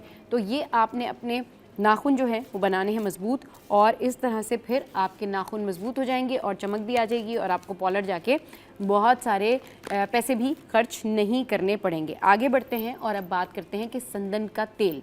संदल का जो तेल है उसकी बड़ी इंपॉर्टेंस है और लोग इस हवाले से काफ़ी बात करते हैं। इसकी बड़ी बड़ी प्रोडक्ट्स भी आप देखते होंगे कि जार में इसकी प्रोडक्ट्स रखी होती है। तो संदल के तेल के इस्तेमाल के जो हैरत अंगेज़ फ़वाइद हैं वो मैं आपके साथ में अभी शेयर करने जा रही हूँ, और ये क्या क्या हैं तो ज़रा सुनते जाएँ आप। कितने फ़ायदे हैं संदल के तेल के। संदल का तेल इंसान की सेहत के लिए मुफीद है। ये तेल संदल के दरख्त से निकाला जाता है जो कि 4000 साल से इलाज और कॉस्मेटिक की अशिया में इस्तेमाल किया जाता है। अच्छा, अब क्या है, इससे आपका ब्लड प्रेशर जो है वो कंट्रोल हो सकता है। कैसे? संदल का तेल खून की गर्दिश बेहतर करके दिल को सेहतमंद रखता है। पट्ठों और जोड़ों का दर्द, अच्छा, इसमें मौजूद खुसूसियात सोजिश और दर्द को कम करती हैं। दिमागी सुकून, संदल की खुशबू जहनी तनाव, बेचैनी और डिप्रेशन को कम करके याददाश्त मजबूत बनाती है। हाजमा बेहतर बनाता है भई आपका। पेट के दर्द, गैस और आंतों की सोजिश को दूर करके निज़ाम हज़म जो है वो बेहतर करता है। तो ये तो हो गए जी संदल के तेल के फ़ायदे जो मैंने आपके साथ में शेयर किए। अब रेसिपी आपके साथ में शेयर करती हूँ, रेसिपी ऑफ द डे। आज भाई शुमाइला ने हमें क्या बताया है कि लोगों को क्या बताया जाए, सिटी 10 के व्यूवर्स को क्या बताया जाए कि जी क्या बनाना सीखें और किस तरीके से वो मज़े का जो है ये बनाना शेक बना सकते हैं, ओट बनाना शेक बना सकते हैं। तो आपने क्या करना है, दूध लेना है 1 गिलास, केला लेना है 1 अदद, ओट्स आपने लेने हैं 2 खाने के चम्मच, शहद 1 चाय का चम्मच, बादाम या चिया सीड आपने 1 चम्मच लेना है, और बर्फ़ हस्बे ज़रूरत, यानी जितनी ज़रूरत हो। तो पहले इंग्रेडिएंट्स एक दफ़ा फिर से सुन लें। दूध, केला, ओट्स, शहद, बादाम, चिया सीड्स, और फिर बर्फ़ लेनी है आपने अपनी ज़रूरत के मुताबिक हस्बे ज़रूरत। अब क्या करना है कि सबसे पहले आपने ओट्स को 5 मिनट के लिए दूध में भिगो के रख लिया ताकि वो नरम हो जाए। उसके बाद आपने ब्लेंडर में केला, भीगे हुए ओट्स, शहद, बादाम और दूध डाला और फिर अच्छी तरीके से उसको ब्लेंड कर लिया। उसके बाद आपने क्या किया, उसको गाढ़ा और क्रीमी शेक जब वो बन जाए, जब ब्लेंड करने के बाद आपको फील हो कि जी शेक बन गया है, गाढ़ा शेक बन गया है, तो आप उसको गिलास में डालकर ऊपर से थोड़ा सा दालचीनी पाउडर या फिर बादाम सजा दें, उसकी टॉपिंग कर दें अच्छी सी।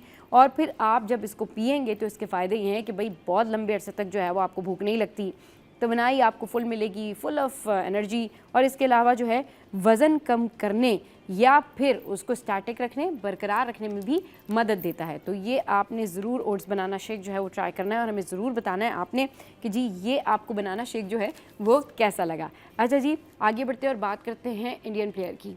श्रेयास अय्यर आए दिन खबरों में आते रहते हैं, जब देखो कुछ ना कुछ प्रॉब्लम चलती रहती है श्रेयास अय्यर के साथ, और इस दफ़ा जो प्रॉब्लम हुई है वो है इंजरी। अब हुआ कुछ इस तरीके से है कि भारतीय खिलाड़ी जो हैं श्रेयास अय्यर वो ICU में दाखिल हैं। भारतीय मीडिया के मुताबिक भारतीय वनडे टीम के नायब कप्तान श्रेयास अय्यर तीसरे वनडे में ऑस्ट्रेलिया के खिलाफ फील्डिंग के दौरान इंजरी का शिकार हो गए थे।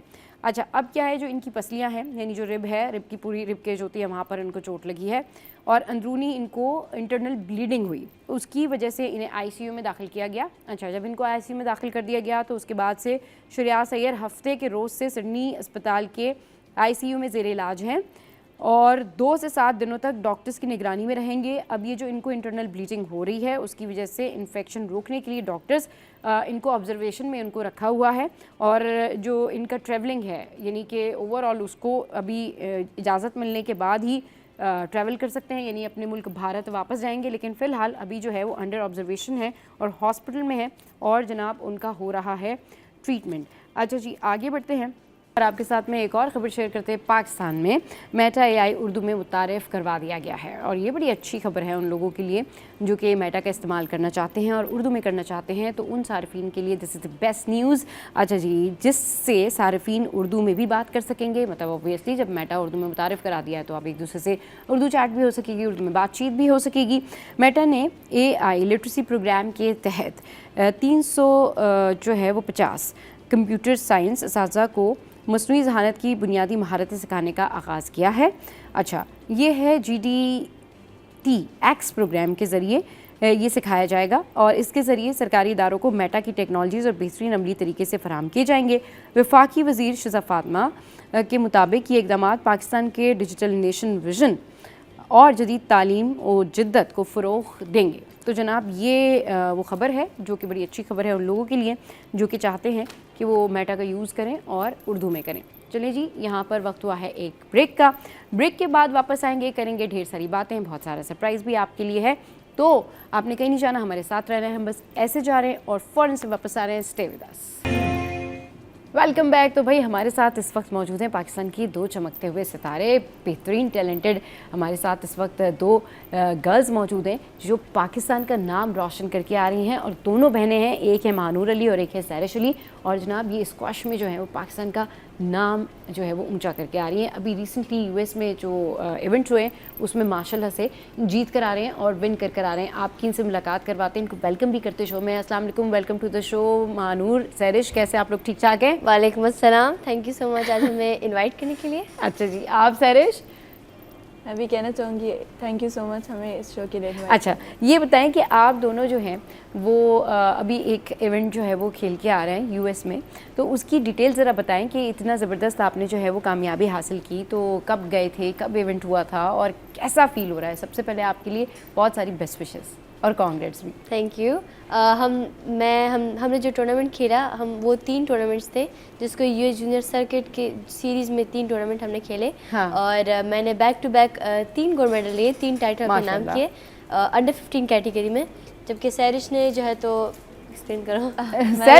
सैरिश आप बताइए आपने क्या क्या जी हासिल किया है? तो मैंने सीनियर कैटेगरी खेली थी, मेरी अपनी कैटेगरी अंडर 15 है, लेकिन मैंने अंडर 17 खेली थी ताकि मुझे ज़्यादा फाइट मिले, क्योंकि मैं अंडर 15 पहले भी जीत चुकी थी US सर्किट।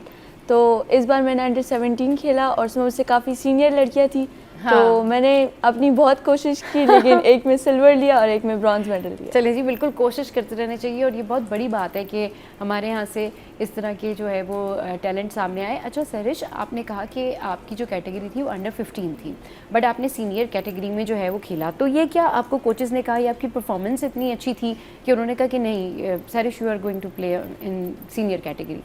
हम लोग US में फिलाडेल्फिया में K2 स्क्वाश में खेलते हैं, और हमारे कोच कामा सर है। हाँ। कामा खान, तो उनने मतलब हम लोग पहले भी US गोल्ड इवेंट्स बहुत सारे खेल चुके हैं, तो हम दोनों हमेशा फाइनल जीतते हैं अंडर 15 में और खेलते रहते हैं। मानूर की अंडर 13 कैटेगरी, वो 15 खेलती है, तो सर ने कहा कि तुम्हारी 15 कैटेगरी है तो तुम 17 खेलो ताकि मतलब और स्ट्रॉन्ग हो, क्योंकि ऑलरेडी मैं जीत चुकी थी अंडर 15। तो कहते हैं सीनियर कैटेगरी खेलोगी तो ज़्यादा अच्छी बात है, सीनियर कैटेगरी खेलेंगी तो ज़्यादा अच्छा और परफेक्शन रहेगी। अच्छा, स्क्वाश जो है वो इस तरह का गेम है कि इसमें बहुत ज़्यादा चाहिए होता है स्टेमिना और बहुत ज़्यादा फोकस करना पड़ता है। तो लोग यूजुअली, इनफैक्ट लड़के भी जो स्क्वाश खेलते हैं वो भी कहते हैं नहीं it's very much difficult game, तो बहुत स्टेमिना चाहिए होता है। कैसे ये शौक़ पैदा हुआ कि स्क्वाश आप खेलते हो माशाल्लाह से और जीत भी रहे हो, आपको जो मेडल्स भी मिल रहे हैं, तो ये कैसे शौक़ पैदा हुआ? स्क्वाश बहुत डिफ़िकल्ट गेम है। मैं भी जब शुरू में खेलना मैं स्टार्ट किया था तो मैं ज़्यादातर एक दिन जाती थी, 5 दिन नहीं जाती थी। मैं ज़्यादातर कोशिश करती थी मैं ना खेलूं। मैं घर में जो है तो हम दोनों एक साथ खेलते थे उस टाइम, क्योंकि मेरा बड़ा भाई और मेरी बड़ी बहन खेलते थे स्क्वाश ऑलरेडी। सो हम लोग कभी कभी खेलने जाते थे। फिर जब मैं रैकेट हैंडल करना सीख गई, मैं जो तो बॉल हिट करना सीख गई, तब मुझे मज़ा आया कि हाँ अब मैं खेल सकती हूँ, क्योंकि उस टाइम ऑफ कोर्स मुझ में इतनी पावर नहीं थी कि मैं रैकेट से जो है तो बॉल को हिट कर सकूँ। तो बहुत मुश्किल था मेरे लिए, लेकिन जब मुझे स्क्वॉश पसंद आई फिर मैं डेली जाती थी और फिर मुझे कोई कोर्ट से निकाल नहीं पाता था। सही। क्योंकि मैं हर टाइम खेल रही थी। अच्छा, ये सरिच बड़ा मुश्किल होता है ना कि एक लाइन है स्क्वॉश में ना, मैं हमेशा ये नोटिस करती हूँ, मुझे एक दो दफ़ा I have tried it but I couldn't, मुझसे तो नहीं हुआ, क्योंकि मुझे एक तो वो लाइन फोकस करना और वो देखना, एक लाइन होती है उसके ऊपर आप बॉल जो है ना आपने बॉल हिट करनी कितना मुश्किल होता है, और फोकस किस तरह किया जा सकता है अगर कोई खेलना चाहे लड़की आप ही की तरह, तो वो क्या करे, उसके लिए टिप क्या है, स्मार्ट टिप क्या है स्क्वॉश खेलने की? जैसे आपने कहा कि लाइन में मारनी होती है, वैसे तो नहीं होता, क्योंकि मतलब हर एक शॉट के लिए अलग सी टेक्निक होती है। अच्छा, ऐसे होता है कि अलग सी टेक्निक, वही तो टेक्निक डिस्कस करें ना, क्या है? तो पहले हमारी भी यहाँ पर कोई टेक्निक अच्छी थी तो हमें बहुत ज़्यादा हार्ड लगती थी स्क्वॉश, और मतलब हमें कुछ समझ नहीं आता था, तो हमें बहुत ज़्यादा मुश्किल होती थी कि शॉट कैसे मारें, किस तरीके से मारें। तो हर एक शॉट की डिफरेंट पोजीशन होती है, डिफरेंट रैकेट हैंडलिंग होती है। आप गेम में एक 3 टाइप की रैकेट चेंज कर रहे होते हैं, रैकेट की पोजीशन अप डाउन कर रहे होते हैं, पैर की पोजीशन आगे पीछे कर रहे होते हैं। तो हर एक शॉट के लिए डिफरेंट टेक्निक होती है। जब वो आप टेक्निक सीख जाए तो आपकी बिल्कुल परफेक्ट शॉट लगती है। अच्छा, परफेक्ट शॉट तो लगती है। अब जैसे जो इनिशियल जो स्टार्ट करते हैं उनको ये बताया जाता है सामने एक लाइन है, आपका स्टेमिना अच्छा होना चाहिए, 20 मिनट्स रुकें, 15 मिनट्स रुकें या 10 मिनट्स खेलें, समथिंग लाइक दैट, वो गाइड कर रहे होते हैं। तो इनिशियल जो लोग स्क्वॉश के गेम में आना चाहते हैं, लड़कियाँ हो या लड़के, उनको क्या करना चाहिए, खाना पीना कैसा करना चाहिए, और क्योंकि इसमें आपके दिमाग का बहुत काम है, तो किस तरह से उनको क्या डाइट रखनी चाहिए और इनिशियली क्या स्टार्ट कैसे करें? आई थिंक स्टार्ट में बहुत मुश्किल होता है। ऑफ कोर्स आप हमेशा कहेंगे कि बस मुझे नहीं खेलना, आई क्विट। बिल्कुल, आप भाग जाते हैं, बहुत लोग भाग भी जाते हैं। लेकिन इम्पोर्टेंट वो है कि आपका कोच जो है तो आपको हर दिन प्रैक्टिस कराए, आपकी टेक्निक पे काम करे, और आप खुद भी सोलोस करें, जिसकी वजह से आपका जो है तो हाथ मसल मेमोरी में आ जाए स्क्वॉश।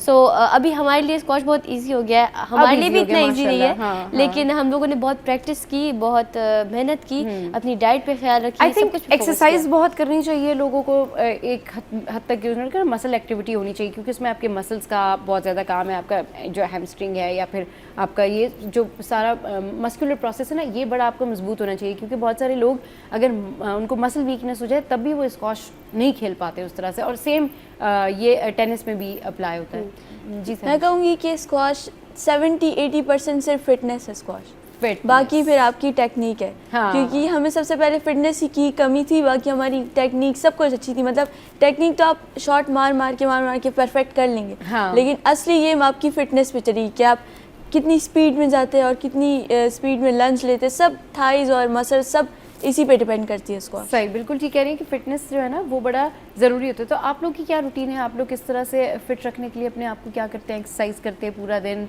डाइट में क्या ले रहे होते हैं? हमारी रूटीन ये है कि हम लोग सुबह जो है तो सुबह सवेरे उठ के फजर की नमाज़ के बाद नाश्ता करते हैं। ब्रेकफास्ट के बाद हम लोग जाते हैं स्क्वॉश कोर्ट, वहाँ पे हमारे सेशन होते हैं, डिफरेंट सेशन होते हैं, ड्रिल्स के, सोलोस के। उसके बाद हमारी इवनिंग में या फिर हम लोग मैच प्लेस खेलते हैं, जो मैच होते हैं, और या फिर हम लोग फिज़िकल फिटनेस पे वो करते हैं। और उस दौरान हम लोग अपनी रेस्ट को जो है तो मेंटेन रखते हैं। जब हम लोग ट्रेनिंग से आते हैं हम अपनी डाइट को जो है तो बहुत फोकस करते हैं, ताकि ऑफ कोर्स अदर एक्टिविटीज़ भी होती है हमारी, जैसे स्टडीज़ हो गई, क्योंकि हम लोग प्रैक्टिस सेशंस के बीच में जो है तो स्टडी अपनी कंप्लीट करते हैं, तो हम लोग सबको मैनेज करना बहुत मुश्किल हो जाता है। हमारा रूटीन आई थिंक टूर्नामेंट्स पे डिपेंड करता है कि टूर्नामेंट कितना दूर है। अगर टूर्नामेंट एक 10 दिन दूर है तो फिर हम लोग ट्रेनिंग बहुत ही कम कर लेते हैं, और अगर टूर्नामेंट 2-3 महीने दूर है फिर हम लोग बहुत हार्ड ट्रेनिंग करते हैं, 5 आवर्स डेली। अच्छा, सही। तो घर वाले कितना सपोर्ट करते हैं, और जब ये कहा कि भाई हमें प्रोफेशनली खेलना है, we want to play squash internationally, तो फैमिली ने किस तरह सपोर्ट किया, कितना अच्छा जेस्चर था और वेलकम किया कि हाँ भाई ठीक है गो, और आप अपने ड्रीम्स जो हैं वो अचीव करें? आई थिंक सबसे बड़ा सपोर्ट जो है तो मेरे पेरेंट्स का ही है। ऑब्वियसली सो उन्होंने बहुत मेहनत की, बहुत स्ट्रगल्स किए हमारे साथ हमें यहाँ तक लाने के लिए। ये एक टीम वर्क होता है, एक अकेला बंदा आगे नहीं जा सकता, उसके पीछे या उसके माँ बाप होंगे या फिर कोई और बंदा या फिर कोई कोच उसे जो है तो बैक करने वाला, उसे सपोर्ट करने वाला होगा। उसके बगैर कोई प्लेयर या फिर कोई दूसरे फील्ड में आप आगे नहीं जा सकते। अच्छा, फ्रेंड्स हैं स्कूल में और सारी दोस्तें वगैरह, वो क्या कहती हैं जब मेडल्स मिलते हैं तो ट्रीट मीट शीट होती है, पार्टी शार्टी होती है, नहीं होती है, दोस्तों को बुला के खाने शाने खाते नहीं खाते? आई थिंक हमारी फ्रेंड से तो बात अब ऑनलाइन ही होती है, क्योंकि Online हम ही लोग होती है, हाँ। पाकिस्तान में रहते नहीं, हम लोग एक वहाँ महीना पे भी जहाँ आप रहते हैं वहाँ के फ्रेंड्स भी तो होंगे ना आपके? तो हाँ। कहूँगी वहाँ पर हमारे इतने खास फ्रेंड्स अच्छा, नहीं हैं, उतने क्योंकि हम खास लोग वहाँ पर friendship ट्रेनिंग नहीं। करने ही जाते हैं तो हाँ। और ट्रेनिंग खेलते हैं, मैचेस खेलते हैं, तो इतनी फ्रेंडशिप नहीं है वहाँ पर। हाँ। कि जो लोग हैं वहाँ पर हम ऑनलाइन स्कूलिंग करते हैं, तो हाँ। 3 साल से बात भी नहीं हुई किससे, तो अच्छा, सही, बिल्कुल। इतना टाइम नहीं मिलता हमें। टाइम नहीं मिलता। देखिए जी, जब हम बात कर रहे होते ना फ्रेंड जोन की, जब हम बात कर रहे होते कि जी हमें बहुत ज़्यादा सोशल रहना है, तो जिन लोगों ने अपनी ड्रीम्स को अचीव करना होता है ना, वो अपने ड्रीम्स अचीव करते हैं, वो इन लोगों की तरह होते हैं। ये इन लोगों की अपने दोस्तों से बात भी नहीं होती, जस्ट बिकॉज ऑफ दैट कि इनको अपना एक जो ड्रीम है वो अचीव करना है, पाकिस्तान के लिए खेलना है। तो जब कोई अपना कोई काम कर रहा हो या फोकस करके कर रहा हो ना, तो उसको बहुत सारे लोग बात भी करते हैं उस हवाले से कि भाई तुम तो बात नहीं करते, तुम तो मिलते नहीं हो। इस पे भी बात करेंगे, लेकिन अभी आ गया एक छोटा सा ब्रेक, उसके बाद मज़ीद जो है महानूर से और सैरिश से करेंगे ढेर सारी बातें। चलिए जी, पाकिस्तान के चमकते हुए सितारे स्क्वॉश प्लेयर महानूर और सैरिश इस वक्त हमारे साथ मौजूद है, और ब्रेक की लिंक में भी हम बड़े मज़े की बातें कर रहे थे, और उसमें प्रोड्यूसर ने आके मुझे बताया कि ये जो ऑल पाकिस्तान जूनियर चैम्पियनशिप है उसमें महानूर ने और सैरिश ने जो है वो एक दूसरे के साथ खेली थी। तो भाई कौन किसने किसको हराया था, ज़रा बताएं। सैरिश? ये नेशनल चैम्पियनशिप थी जिसमें मैं जीती महानूर हाँ। से, और हम लोग 25-30 आवर्स हम लोग ट्रैवल करके आए थे यूएस से, और हमने सीधा चैम्पियनशिप खेली थी। अरे वाह। तो हम लोग रिदम में भी नहीं थे, लेकिन हम लोगों ने अपना बेस्ट दिया, और नेशनल चैम्पियनशिप तो हमसे अल्हम्दुलिल्लाह कोई नहीं जीत सकता, और हम दोनों का आपस में ही फाइनल आता है। अच्छा, आपस में ही फाइनल आता है? ज़्यादातर। ओए होए, ये तो फिर बड़ा मसला हो जाता होगा। दोनों जो है वो बहनें हैं और आपस में जो है वो फिर कंपटीशन भी है और आपस में मुकाबला चल रहा है जी, अब कौन जीतेगा। अच्छा, आपने हराया था महानूर मुझे को? भी। आपने कितनी दफ़ा हराया उनको वैसे? मैंने भी बहुत बार हराया है, हराया है, ऐसी बात नहीं, देखो लेकिन हमारा सैरिश जो तो ऐसी बात नहीं, उसने भी हराया 50-50 चलता है हमारा, 50-50 होता है, बहुत सही, क्लोज जाता है, close 3-2 जाता है। होता है, कभी ये जीती है कभी मैं जीती हूँ। चलिए जी, ये बड़ा एक जो है ना वो टफ कंडीशन आ जाती है कि इनफैक्ट अगर आप अपनी बेस्ट फ्रेंड के साथ भी खेल रहे हो और आपका कोई मैच हो जाए और सामने आपकी बेस्ट फ्रेंड हो, तो वो फिर सिचुएशन जो है वो अलग हो जाती है। लेकिन फिर जहाँ पर आपकी अपनी सेल्फ मोटिवेशन की बात हो जाए ना, आपने जीतना है, फिर आप कहते हैं ओके फाइन, अब मैं जीती जाती हूँ, बाद में देखा जाएगा। क्योंकि मैच में ओपोनेंट होता है, चाहे वो मैच आपके में ओपोनेंट होता है, बहन yes, हो, चाहे कोई दोस्त हो। आपका अपना हो या कोई भी हो ऑब्वियसली, और इस थॉट के साथ खेलना भी चाहिए। अच्छा, ये बताएं कि अभी हम ब्रेकिंग लिंक में बात कर रहे थे कि जो लोग अपना करियर परस्यू करते हैं, जो कि फोकस करते हैं, जिनका विजन होता है, वो फैमिली से भी, फ्रेंड से भी और अपने सर्कल में भी ना बहुत सारी ऐसी बातें सुनते हैं कि तुम्हारे पास तो टाइम नहीं है, तुम तो बड़ा मगरूर हो गए हो और तुम तो टाइम नहीं देते। तो मैं जो है ये बताना चाहती हूँ कि जो इस तरह का टैलेंट होता है, जो ये प्लेयर्स होते हैं या जो स्टूडेंट्स होते हैं या जो किसी प्रोजेक्ट पे काम कर रहे होते हैं, इनफैक्ट जो ड्रामा इंडस्ट्री से रिलेटेड होते हैं या किसी ऐसे प्रोजेक्ट पे काम कर रहे होते हैं जिसमें उनका एक टीम वर्क होता है ना, अपने घर वालों को भी सही टाइम नहीं दे पाते। बिल्कुल। तो आप लोगों के साथ होते हैं इस तरह के गिले शिकवे, बहुत- कजन्स के, दोस्तों के? बहुत बार होता है, क्योंकि हम लोग घर पे बहुत कम होते हैं। हाँ। हम लोग इनफैक्ट हम लोग सिर्फ घर रेस्ट करने आते हैं और हाँ। डाइट अपना खाना खाने आते हैं, वरना हम लोग आधे से ज़्यादा दिन हम लोग जो है तो स्क्वॉश कोर्ट में ही होते हैं या फिर ग्राउंड में होते हैं। ग्राउंड में तो होते बहुत हमारे कज़न सब जो है तो हमसे कहते हैं, मामू खास करके, हाँ। तो वो कहते हैं कि आप लोग जो तो बिल्कुल भूल गए हो हमें। हाँ। हमने कहा हम लोग जो है तो ट्रेनिंग करें, हम लोग इतनी सब चीज़ें मैनेज करें, हाँ। या फिर आप लोगों को टाइम दें। सही। हम लोग टाइम देते हैं ऑफ हाँ। कोर्स, ईद पे या फिर कोई स्पेशल ओकेजन पे, वेडिंग Obviously वगैरह मिलते पे हैं, हाँ, टाइम निकाल मिलते के, हैं, बिल्कुल। बिल्कुल। हाँ, आप लेकिन बताएं उनको जरा, भी हाँ, क्या समझना एक्सपीरियंस चाहिए। है? दोस्तों से कुछ सुनने को मिलता है कि ये सैरिश, ये तो बिल्कुल। तुम देखो मगरूर हो गई हो सैरिश,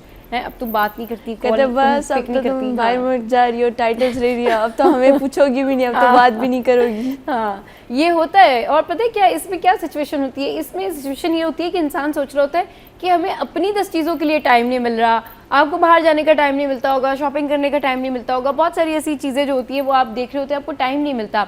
लेकिन बताने का मतलब ये है और कहने का मतलब ये है कि जब आपने अपने ड्रीम्स अचीव करने हैं ना, तो गो विद इट, क्योंकि कुछ पाने के लिए कुछ आपको जो है वो डेफिनेटली छोड़ना पड़ता है या पीछे रह जाता है, वो बाद में आपका बैलेंस हो जाता है। लेकिन आपका जो करियर है, आपका जो मोटिवेशन है, आपका जो टाइम है, आपका जो पैशन है, वो सबसे कीमती है। क्योंकि आप जब अपना पैशन कंटिन्यू करते हैं, आगे जाते हैं, उसके ऊपर टाइम लगाते हैं, तो अल्लाह ताला उसका रिवॉर्ड देता है। और वही लोग जो आपसे शिकवा कर रहे होते हैं ना, वही आके आपको बेस्ट विशेस भी देते हैं, दुआएं भी देते हैं कि नहीं, तुमने वाकई बहुत मेहनत की और तुमने बहुत अच्छा किया, कि तुमने अपने जो ड्रीम्स हैं वो अचीव किए, लड़कियों को क्या मैसेज देंगी आप कि जो लड़कियां स्क्वॉश में आना चाहती हैं, आप लोग की तरह ज़बरदस्त कॉन्फिडेंट प्लेयर्स बनना चाहती हैं, उनके लिए क्या मैसेज है, वो क्या करें? मैं यही कहूँगी कि गिव अप ना करें। हाँ। सबसे पहले अगर आपको एक गोल पे फोकस करना है तो मेन यही है कि आप मेहनत करें और कभी भी गिव अप ना करें। आप मेहनत करते रहे, इंशाल्लाह आपको भी कोई आपके पेरेंट्स सपोर्ट करेंगे अगर वो देखेंगे कि आप इंटरेस्टेड हैं, कि आप अपना बेस्ट दे रही हैं। सो लड़की को ख़ास करके मेहनत करते रहे और इंशाल्लाह आप लोग भी हमारी तरह पाकिस्तान का नाम रोशन करेंगे। पाकिस्तान का नाम रोशन करें। अच्छा सरिश, ये बताएं कि आप जैसे किसी लड़की को शौक है कि वो स्क्वॉश खेले, तो इनिशियली क्या करे, कौन से किसको कांटेक्ट करे, किस तरह क्लब ज्वाइन करे, क्या करना चाहिए उसको? मैं कहूँगी कि जो आपके नज़दीक क्लब है आप पहले वहाँ पर अप्रोच करें और सही। वहाँ पर कुछ क्लब्स में एडमिशन्स होती है, कुछ प्राइवेट क्लब्स होते हैं और कुछ पब्लिक क्लब्स होते हैं। तो मैं कहूँगी पाकिस्तान में क्लब्स बहुत ज़्यादा कम है और पेशावर में तो बहुत ही ज़्यादा कम थे, क्योंकि वहाँ पर पहले लड़कियों का सिर्फ एक ही कोर्ट होता था और लड़कों के इस तरह 15-20 कोर्ट होते थे। अच्छा। तो लड़कियों के लिए काफ़ी मुश्किल था, इसलिए हम लोग शिफ्ट हो गए थे कराची एक साल के लिए ट्रेनिंग के लिए पेशावर से। तो हमने यहाँ पर ट्रेनिंग की थी। तो मैं कहूँगी कि आप पहले क्लब ज्वाइन करें और फिर उसके बाद जो रैकेट आपके हाथ पे ठीक लगता है, जो आपको इजी लगता है, वो रैकेट ट्राई करें। कोई कोच से बात करें कि मतलब कोई बेस्ट कोच ढूंढे, और कोच भी ढूंढना बहुत मुश्किल हो जाता है, लेकिन बस आपने मेहनत करनी है। और ऑनलाइन बहुत सारी वीडियोस पड़ी हुई है स्क्वॉश की, स्क्वॉश टेक्निक्स पे कि कैसे स्टार्ट करना है, कैसे, तो बहुत सारी वीडियोस पड़ी हुई है ऑनलाइन, आपको बहुत कुछ मिल जाएगा सीखने के लिए। चलें जी, बहुत शुक्रिया सहरिश और महानूर हमारे शो पे आए। Wish you all the best. ऐसे ही अच्छा खेलते रहें, मुल्क का नाम रोशन करते रहें और अपनी फ़िटनेस ऐसे ही कंटिन्यू रखें, अपनी फ़िटनेस का ख्याल रखें। इनसे ना बहुत सारे लोग सीखते भी हैं। अच्छा जी, अब कुछ बर्थडेज़ हैं जो कि मैं विश कर देती हूँ, और ये बड़े बड़े सेलिब्रिटीज़ हैं और इनको बहुत लोग फॉलो करते हैं। जनाब बिल गेट्स और जूलिया रॉबर्ट और जवाद करीम, इनकी है birthday. Happy birthday to you. Welcome back. तो जब बात करते हैं एनिमेशन के हवाले से, और दुनिया भर में इसकी काफ़ी ज़्यादा अहमियत है, लोग अब एनिमेशन की तरफ बहुत ज़्यादा जा रहे हैं। आपने देखा होगा कि स्पेशली स्टूडेंट्स, बच्चे जो हैं वो इस हवाले से बहुत ज़्यादा क्रेज़ी हैं और उनको इसके बारे में जानने का, समझने का बड़ा शौक़ है। तो आज हमारे साथ हसन रज़ा जो हैं वो सीनियर एनिमेटर हमारे शो में इस वक्त मौजूद हैं। उनको शो में वेलकम करते हैं। अस्सलाम वालेकुम हसन, कैसे हैं आप? ठीक ठाक हैं? अल्हम्दुलिल्लाह, आप बताएं। बिल्कुल ठीक ठाक। अच्छा ये बताएं, आजकल क्या हो रहा है एनिमेशन की दुनिया में? अच्छा, एनिमेशन की दुनिया में काफ़ी ज़्यादा इनोवेशंस आ गई हैं। करंटली एआई के थ्रू जो एनिमेशंस हो रही हैं वो तो एक डिफरेंट है, लेकिन जो अभी जिद्दत आई है सॉफ्टवेयर्स के अंदर, लाइक जो हमारी ट्रेडिशनल सॉफ्टवेयर्स होते थे वो आफ्टर इफेक्ट वगैरह ही होते थे, अब करंटली जो है वो ज़्यादातर जो है वो रुझान हो रहा है मोहो की तरफ हो रहा है। मोहो एक सॉफ्टवेयर है, नया आया हुआ है। उसके अलावा जो है सेल एनिमेशन की तरफ बच्चे रुझान काफ़ी दिखा रहे हैं। और जो है उसके अलावा हमारे पास जो है अभी जैसे आपने मूवी देखी होगी जो ग्लास वर्क आई थी मूवी, अभी पाकिस्तान ने प्रोड्यूस किया है, बहुत फेमस मूवी हुई है, एनिमे है वो, बेसिकली एनिमे है, और वो उस्मान रियाज ने उन्होंने प्रोड्यूस किया है। तो वो फ्रेम बाय फ्रेम एनिमेशन है। तो आजकल उस तरफ भी बहुत ज़्यादा रुझान जा रहा है। उस मूवी के बाद बहुत ज़्यादा चेंज आया। अच्छा, ये जो फ्रेम बाय फ्रेम एनिमेशन जिसका आप जिक्र कर रहे हैं, जी, इसमें कितनी मुश्किल होती है, और इसके क्योंकि इसके बहुत सारे आपको जगह जगह पे कट्स होते हैं और बहुत आपको जो है ना वो मेंटली बहुत ज़्यादा प्रॉपर रहना पड़ता है, कितना मुश्किल होता है? अच्छा, इसके अंदर बेसिकली ये चीज़ होती है कि आपको जो है आप अच्छे एक आर्टिस्ट होने चाहिए पहले। अच्छा, इस चीज़ को करने के लिए ज़रूरी होता है आप अच्छा आर्टिस्ट हो। आफ्टर इफेक्ट की एनिमेशन जहाँ पर होती है, जहाँ पे हम एक्सप्लेनर वीडियोस बनाते हैं, उसमें आपको इतना ज़्यादा क्राफ्टिंग की तरफ ज़्यादा वर्क होता है रेदर देन क्योंकि मेन काम तो आपका बिफोर जो है ना वो है ना कि चलिए जो आपने कहा कि आफ्टर एनिमेशन वो तो फिर भी बहुत सारी चीज़ें आप ओवरकम कर लेते हैं, लेकिन एट टाइम्स जिस टाइम आप फ्रेम टू फ्रेम काम कर रहे हैं तब बहुत ज़्यादा ज़रूरत है कि जी कोई बहुत एक्सपर्ट बंदा उस टाइम। बिल्कुल ऐसा ही है। अल्हम्दुलिल्लाह I myself doing it for almost 12 years now. मेरा अपना स्टूडियो भी है, और जो है हम लोग अभी एक नई सीरीज़ प्रोड्यूस करने जा रहे हैं, ज़ैनब बिन फरवा के नाम से। अच्छा, वो यूट्यूब पे अभी हमने लॉन्च किया है, बिल्कुल उसके अभी ट्रेलर्स चल रहे हैं और हम उसको प्रॉपर वर्क कर रहे हैं, तो इंशाल्लाह आप लोग देखेंगे तो बड़ा मज़ेदार है इंशाल्लाह। अच्छा, वैसे क्या है इसकी स्टोरी? स्टोरी बेसिकली हमने जो ना एपिसोड वाइज है। हमने असल बेसिकली टारगेट ये किया है कि जो आजकल की छोटे बच्चे हैं उनको ज़्यादातर कोको मेलन और इस तरह के कार्टून देख रहे हैं, तो इस्लामिक पॉइंट ऑफ व्यू रखते हुए हमने वो सीरीज प्रोड्यूस किया ताकि उसमें छोटी छोटी चीज़ें हम इस्लामिक पॉइंट ऑफ व्यू से भी बच्चों को सिखाएं। तो एजुकेशनल पॉइंट ऑफ व्यू थोड़ा सा रखा है हमने उसके अंदर, और एंटरटेनिंग भी रखा है साथ में, एंटरटेनिंग भी रखा है। अच्छा ये बताएं कि मज़ीद एनिमेशन में और क्या चीज़ें इंट्रोड्यूस हुई हैं अभी, क्योंकि इससे पहले जो ऑलरेडी एनिमेशन का काम हो रहा है वो इतना ज़बरदस्त है कि लोग उसमें इन्वॉल्व हो जाते हैं। यानी अगर कोई एक सीरीज़ देखने बैठ जाए, एक चंक देखने बैठ जाए ना एनिमेटेड, तो वो ज़रूर रुकता है और मतलब वो देखते ही रहता है। बिल्कुल। तो एनिमेशन मज़ीद नया क्या है इसमें? मैं बताना चाहूँ, एनिमेशन बहुत ज़्यादा वास्ट फील्ड है। अगर आपने इस स्टार्ट होने से पहले आपने एक प्रोमो देखा होगा हमारे इस चैनल का, तो वो भी एक एनिमेटर ने बनाया है। अच्छा। तो एनिमेशन हर जगह मौजूद है। आप जो हैं वो सिर्फ it's not focused on just explainer videos और स्पेसिफिकली मूवीज़, आपको हर एड्स में दिखेंगी एनिमेशन। आप इवन आप अगर नीचे हमारा एक टिकर चल रहा होगा, लोअर थर्ड चल रहा होगा, तो वो भी एनिमेशन है, वो भी किसी ने एनिमेट किया है। तो ये एनिमेशन बहुत ज़्यादा इंटरेस्टिंग भी है, और जो है बच्चों को इस तरफ रुझान जो है वो लाना चाहिए, क्योंकि इसके अंदर स्कोप बहुत बड़ा है अभी, इसमें अपॉर्चुनिटीज़ भी बहुत हैं। इसमें अभी जो जिद्दत आ रही है, जैसे मैंने जिक्र किया था मोहो का और सेल एनिमेशन का, तो ये सॉफ्टवेयर जो है उस तरफ बच्चों को जाना चाहिए, क्योंकि इसका स्कोप बहुत आगे जाके और बढ़ेगा। अभी ये शुरुआत है। पाकिस्तान के अंदर अभी देखें, पाकिस्तान के अंदर जो है वो बहुत ज़रूरत है हमें कोई अच्छी मूवीज़ प्रोड्यूस करना। हमने अभी तक कोई ऐसी मूवीज अभी तक प्रोड्यूस नहीं की जो स्टैंडर्ड लेवल पे हो worldwide. We really need that, और we really need good animators right now. तो बच्चों को हम थोड़ा सा ये चाहेंगे कि वो इस तरफ आएँ और ख़ास तौर पे जो है हैंड ऑन इलस्ट्रेशन की तरफ ख़ास तौर पे आएँ, और अपनी क्राफ्टिंग को बेहतर करें, ताकि हम अपना नाम जो है वर्ल्ड वाइड भी बना सकें। हमारा अच्छा, आपके पास अभी कितने हैं एनिमेटर्स जो वहाँ पर अभी currently we have team of 20 peoples right now, जो एनिमेटर्स भी हैं उसमें हमारे। अच्छा बेसिकली सिर्फ एनिमेशन का काम नहीं होता, इसके अंदर पूरा एक चेन ऑफ वर्क होता है। लाइक स्टार्ट होता है हमारा स्क्रिप्टिंग जो होती है, स्क्रिप्ट राइटर एक बहुत इंपॉर्टेंट रोल होता है उसका इस पूरी एनिमेशन के अंदर। उसके बाद आता है जो आपके इलस्ट्रेट कर रहा है, उसको एक मूड बोर्ड बना के दे रहा है, उस मूड बोर्ड को हम फाइनलाइज करते हैं फिर इलस्ट्रेशन में। तो इलस्ट्रेशन के बाद हम लेके जाते हैं उसको एनिमेशन में। अच्छा, ये जो आपने इलस्ट्रेशन की बात की है, इसको थोड़ा सा डिस्क्राइब कर दें, what is the difference between illustration and animation? The difference is जो इलस्ट्रेशन होती है वो हम स्टैटिक ड्रॉ करते हैं, स्टैटिक ड्रॉ करते हैं, और उसके अंदर जो मूवमेंट डालते हैं वो एनिमेशन के अंदर होती है। एनिमेशन के अंदर जी, उसके लिए सॉफ्टवेयर डिफरेंट होते हैं और इलस्ट्रेशन के लिए सॉफ्टवेयर डिफरेंट होते हैं। फॉर एग्जांपल इलस्ट्रेशन के लिए सॉफ्टवेयर इस्तेमाल करते हैं जो बेसिक सॉफ्टवेयर होते हैं, एडोब इलस्ट्रेटर है, एडोब फोटोशॉप है, तो ये बेसिक सॉफ्टवेयर जिसमें हम लोग इलस्ट्रेशन ड्रॉ करते हैं। और जब उसकी एनिमेशन करनी होती है इसको मूव करते हैं आफ्टर इफेक्ट के अंदर, और जिस तरह मूव हो। और अच्छा हसन, ये तो चले आपने प्रोसेस बता दिया कि पहले हम इस तरह से करते कि जो उसका मोड है वो भी आप सिलेक्ट करते हैं, फिर स्टोरी लाइन भी आप सिलेक्ट करते हैं। स्क्रिप्ट राइटिंग बहुत वैल्यूएबल है, ज़ाहिर है जब वो स्क्रिप्ट अच्छा लिखा होगा तो वो उसी तरह बोलेगा ना, तो जिस तरह राइटिंग लिखी होती है इसी तरह वो प्रेजेंट होता है।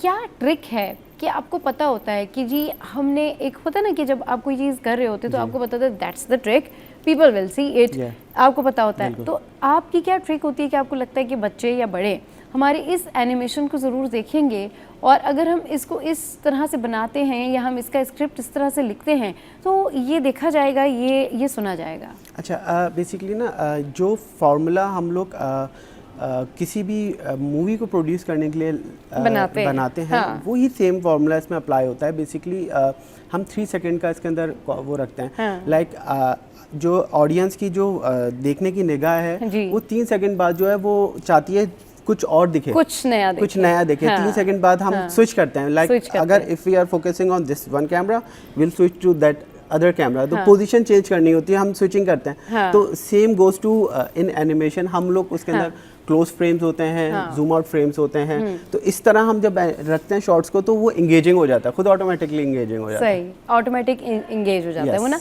और ये बड़ा अच्छा होता है क्योंकि अगर आपको पता हो ना कि स्क्रिप्ट टू स्क्रिप्ट या लाइंस जो हैं जो आप बता रहे हैं, वो जो बोल रहा है एनिमेशन के थ्रू जो लोगों को पता चल रहा है, वो अगर बड़ा जानदार हो ना तो लोग उसको देखते भी हैं। बेसिकली मैं अभी समझाना इस तरह चाह रहा हूँ कि जो देखने वाला है उसको अभी एनिमेशन के बहुत सारे लोग हैं जिनको एनिमेशन का नाम भी नहीं सुना होता, बहुत सारे लोगों को नहीं पता होता, तो मैं बिल्कुल बेसिक करके बता रहा हूँ ताकि लोगों को समझ में आए और इस तरफ थोड़ा सा इंटरेस्ट आए। सही, चलिए जी, आपके लिए बहुत सारी बेस्ट विशेस कि आप इतना अच्छा काम कर रहे हैं और एनिमेशन की दुनिया में इस तरह का जो है ना नई डेवलपमेंट आनी चाहिए ताकि बच्चे भी उससे सीखें, न सिर्फ देखने वाले बल्कि जो देखते हैं वो भी ये जान सकें कि भाई ये एनिमेशन जो है वो किस तरह से होती है। जी आप कुछ कहना चाहते हैं? जी मैं ये कहना चाह रहा। अच्छा, इसके अलावा हमने ना एक और एनिमेशन हमने इससे पहले हमने एक प्रोजेक्ट किया हुआ है। वो प्रोजेक्ट ये किया था कि हमने इंटर और मैट्रिक के स्टूडेंट्स के लिए हमने एनिमेशंस बनाई थी जो केमिस्ट्री और फिज़िक्स की एनिमेशन थी। वो एनिमेशन ऐसी थी जो हम अभी भी मौजूद है हमारे यूट्यूब पे चैनल पे मौजूद है, वो लोग देख सकते हैं आपकी वो एनिमेशंस। बल्कि इतनी ऐसी है, उस पे इतना इंटरेस्ट पैदा हुआ बच्चों का कि वो जो है बहुत अच्छे तरीके से सीख सकते हैं और सीख सकते हैं। चलिए जी, बहुत शुक्रिया हसन, आप हमारे शो पर आए और हमारी यही कोशिश होती है कि आपको मिलवाएं ऐसे लोगों से जिनसे आपको बहुत कुछ सीख सकें। अच्छा जी, अब हमारे जो शो का टाइम है वो एंड अप हो गया है, लेकिन शो वाइंड अप करने से पहले एक पर्सनैलिटी का जिक्र करेंगे जो हमारे लिए बड़े काबिल एहतराम है। पूरे पाकिस्तान में ही उनको बहुत ज़्यादा प्यार किया जाता है, बहुत ज़्यादा जो है वो रिस्पेक्टफुल पर्सनैलिटी है मेरे लिए, सिटी न्यूज़ नेटवर्क के लिए, मेरी टीम के लिए। आज है उनकी बर्थडे और वो है हमारे बॉस मोहसिन नकवी साहब। बॉस, आपको आज के दिन की बहुत बहुत मुबारकबाद। और मोहसिन साहब, सिटी न्यूज़ नेटवर्क की उन्होंने बुनियाद रखी, उनकी कामयाबियों का एक बड़ा तवील सफ़र है, उनकी स्ट्रगल का एक बड़ा तवील सफ़र है। और हमारे लिए जिस तरीके से हमारे बॉस हैं, ever kind, ever generous, ever classy, man of his word. Mohsin Naqvi 1978 में लाहौर में पैदा हुए। उनके आबाओ अजदाद का ताल्लुक जिला झंग से है। सैयद घराने के इस होनहार चश्मो चराग ने अपनी इब्तदाई तालीम क्रिसेंट मॉडल स्कूल लाहौर से हासिल की। इब्तदाई तालीम के बाद मोहसिन नकवी ने गवर्नमेंट कॉलेज लाहौर में दाखिला लिया और यहीं से ग्रेजुएशन मुकम्मल की। आला तालीम के हुसूल के लिए वो अमरीका रवाना हुए, जहां उन्होंने ओहायो यूनिवर्सिटी रियासत मियामी में दाखिला लिया। वहां से सहाफत में डिग्री हासिल की और दौरान तालीम ही दुनिया के मारूफ और मोतबर न्यूज इदारे CNN में बतौर प्रोड्यूसर खिदमात अंजाम देना शुरू की। अपनी मेहनत, लगन और पेशा वराना सलाहियतों की बदौलत मोहसिन नकवी कम तरीन उम्र में रीजनल हेड साउथ एशिया के ओहदे तक पहुँचे। 2008 में महज 30 बरस की उम्र में उन्होंने सिटी न्यूज नेटवर्क की बुनियाद रखी। इब्तदा में इस नए तर्ज़े सहाफत को ज्यादा पजीराई ना मिली, मगर मोहसिन नकवी के अज़्मो इस्तक़लाल ने बिलाखिर कामयाबी के दरवाजे खोल दिए। सिटी न्यूज नेटवर्क ने रफ्ता रफ्ता अपने दायरा कार को वसी करते हुए कई चैनल्स मुतारिफ करवाए, जिनमें कौमी खबरों के लिए 24 न्यूज HD, फैसलाबाद के लिए सिटी 41, जनूबी पंजाब के लिए रोही TV, कराची के लिए सिटी 21 और बैरून मुल्क पाकिस्तानियों के लिए UK 44। इसी इदारे ने लाहौर से एक मकामी रोजनामा डेली सिटी 42 का भी अजरा किया। आज सिटी न्यूज नेटवर्क पाकिस्तान का सबसे बड़ा न्यूज नेटवर्क समझा जाता है और मोहसिन नकवी मीडिया इंडस्ट्री का एक नुमाया नाम है। अपनी सहाफती कामयाबियों के बाद जनवरी 2023 से फरवरी 2024 तक मोहसिन नकवी ने निगरान वज़ीर आला पंजाब के तौर पर खिदमात अंजाम दी। बाद अज़ा फरवरी 2024 में उन्हें चेयरमैन पाकिस्तान क्रिकेट बोर्ड मुकर्रर किया गया। चंद माह बाद 14 मार्च 2024 को उन्होंने वफाकी वज़ीर दाखिला का ओहदा संभाला और 27 मार्च 2024 को वो सेनेटर मुंतखब हुए। Syed Mohsin Naqvi. Once again happy birthday to you boss, many more to come. हमारे शो का टाइम जो है एंड अप हो गया है। आज का शो आपको कैसा लगा ज़रूर फीडबैक दीजिएगा हमारे सोशल साइट पर। हंसते रहिए, मुस्कुराते रहिए और देखना मत भूलिए। Keep watching city 10।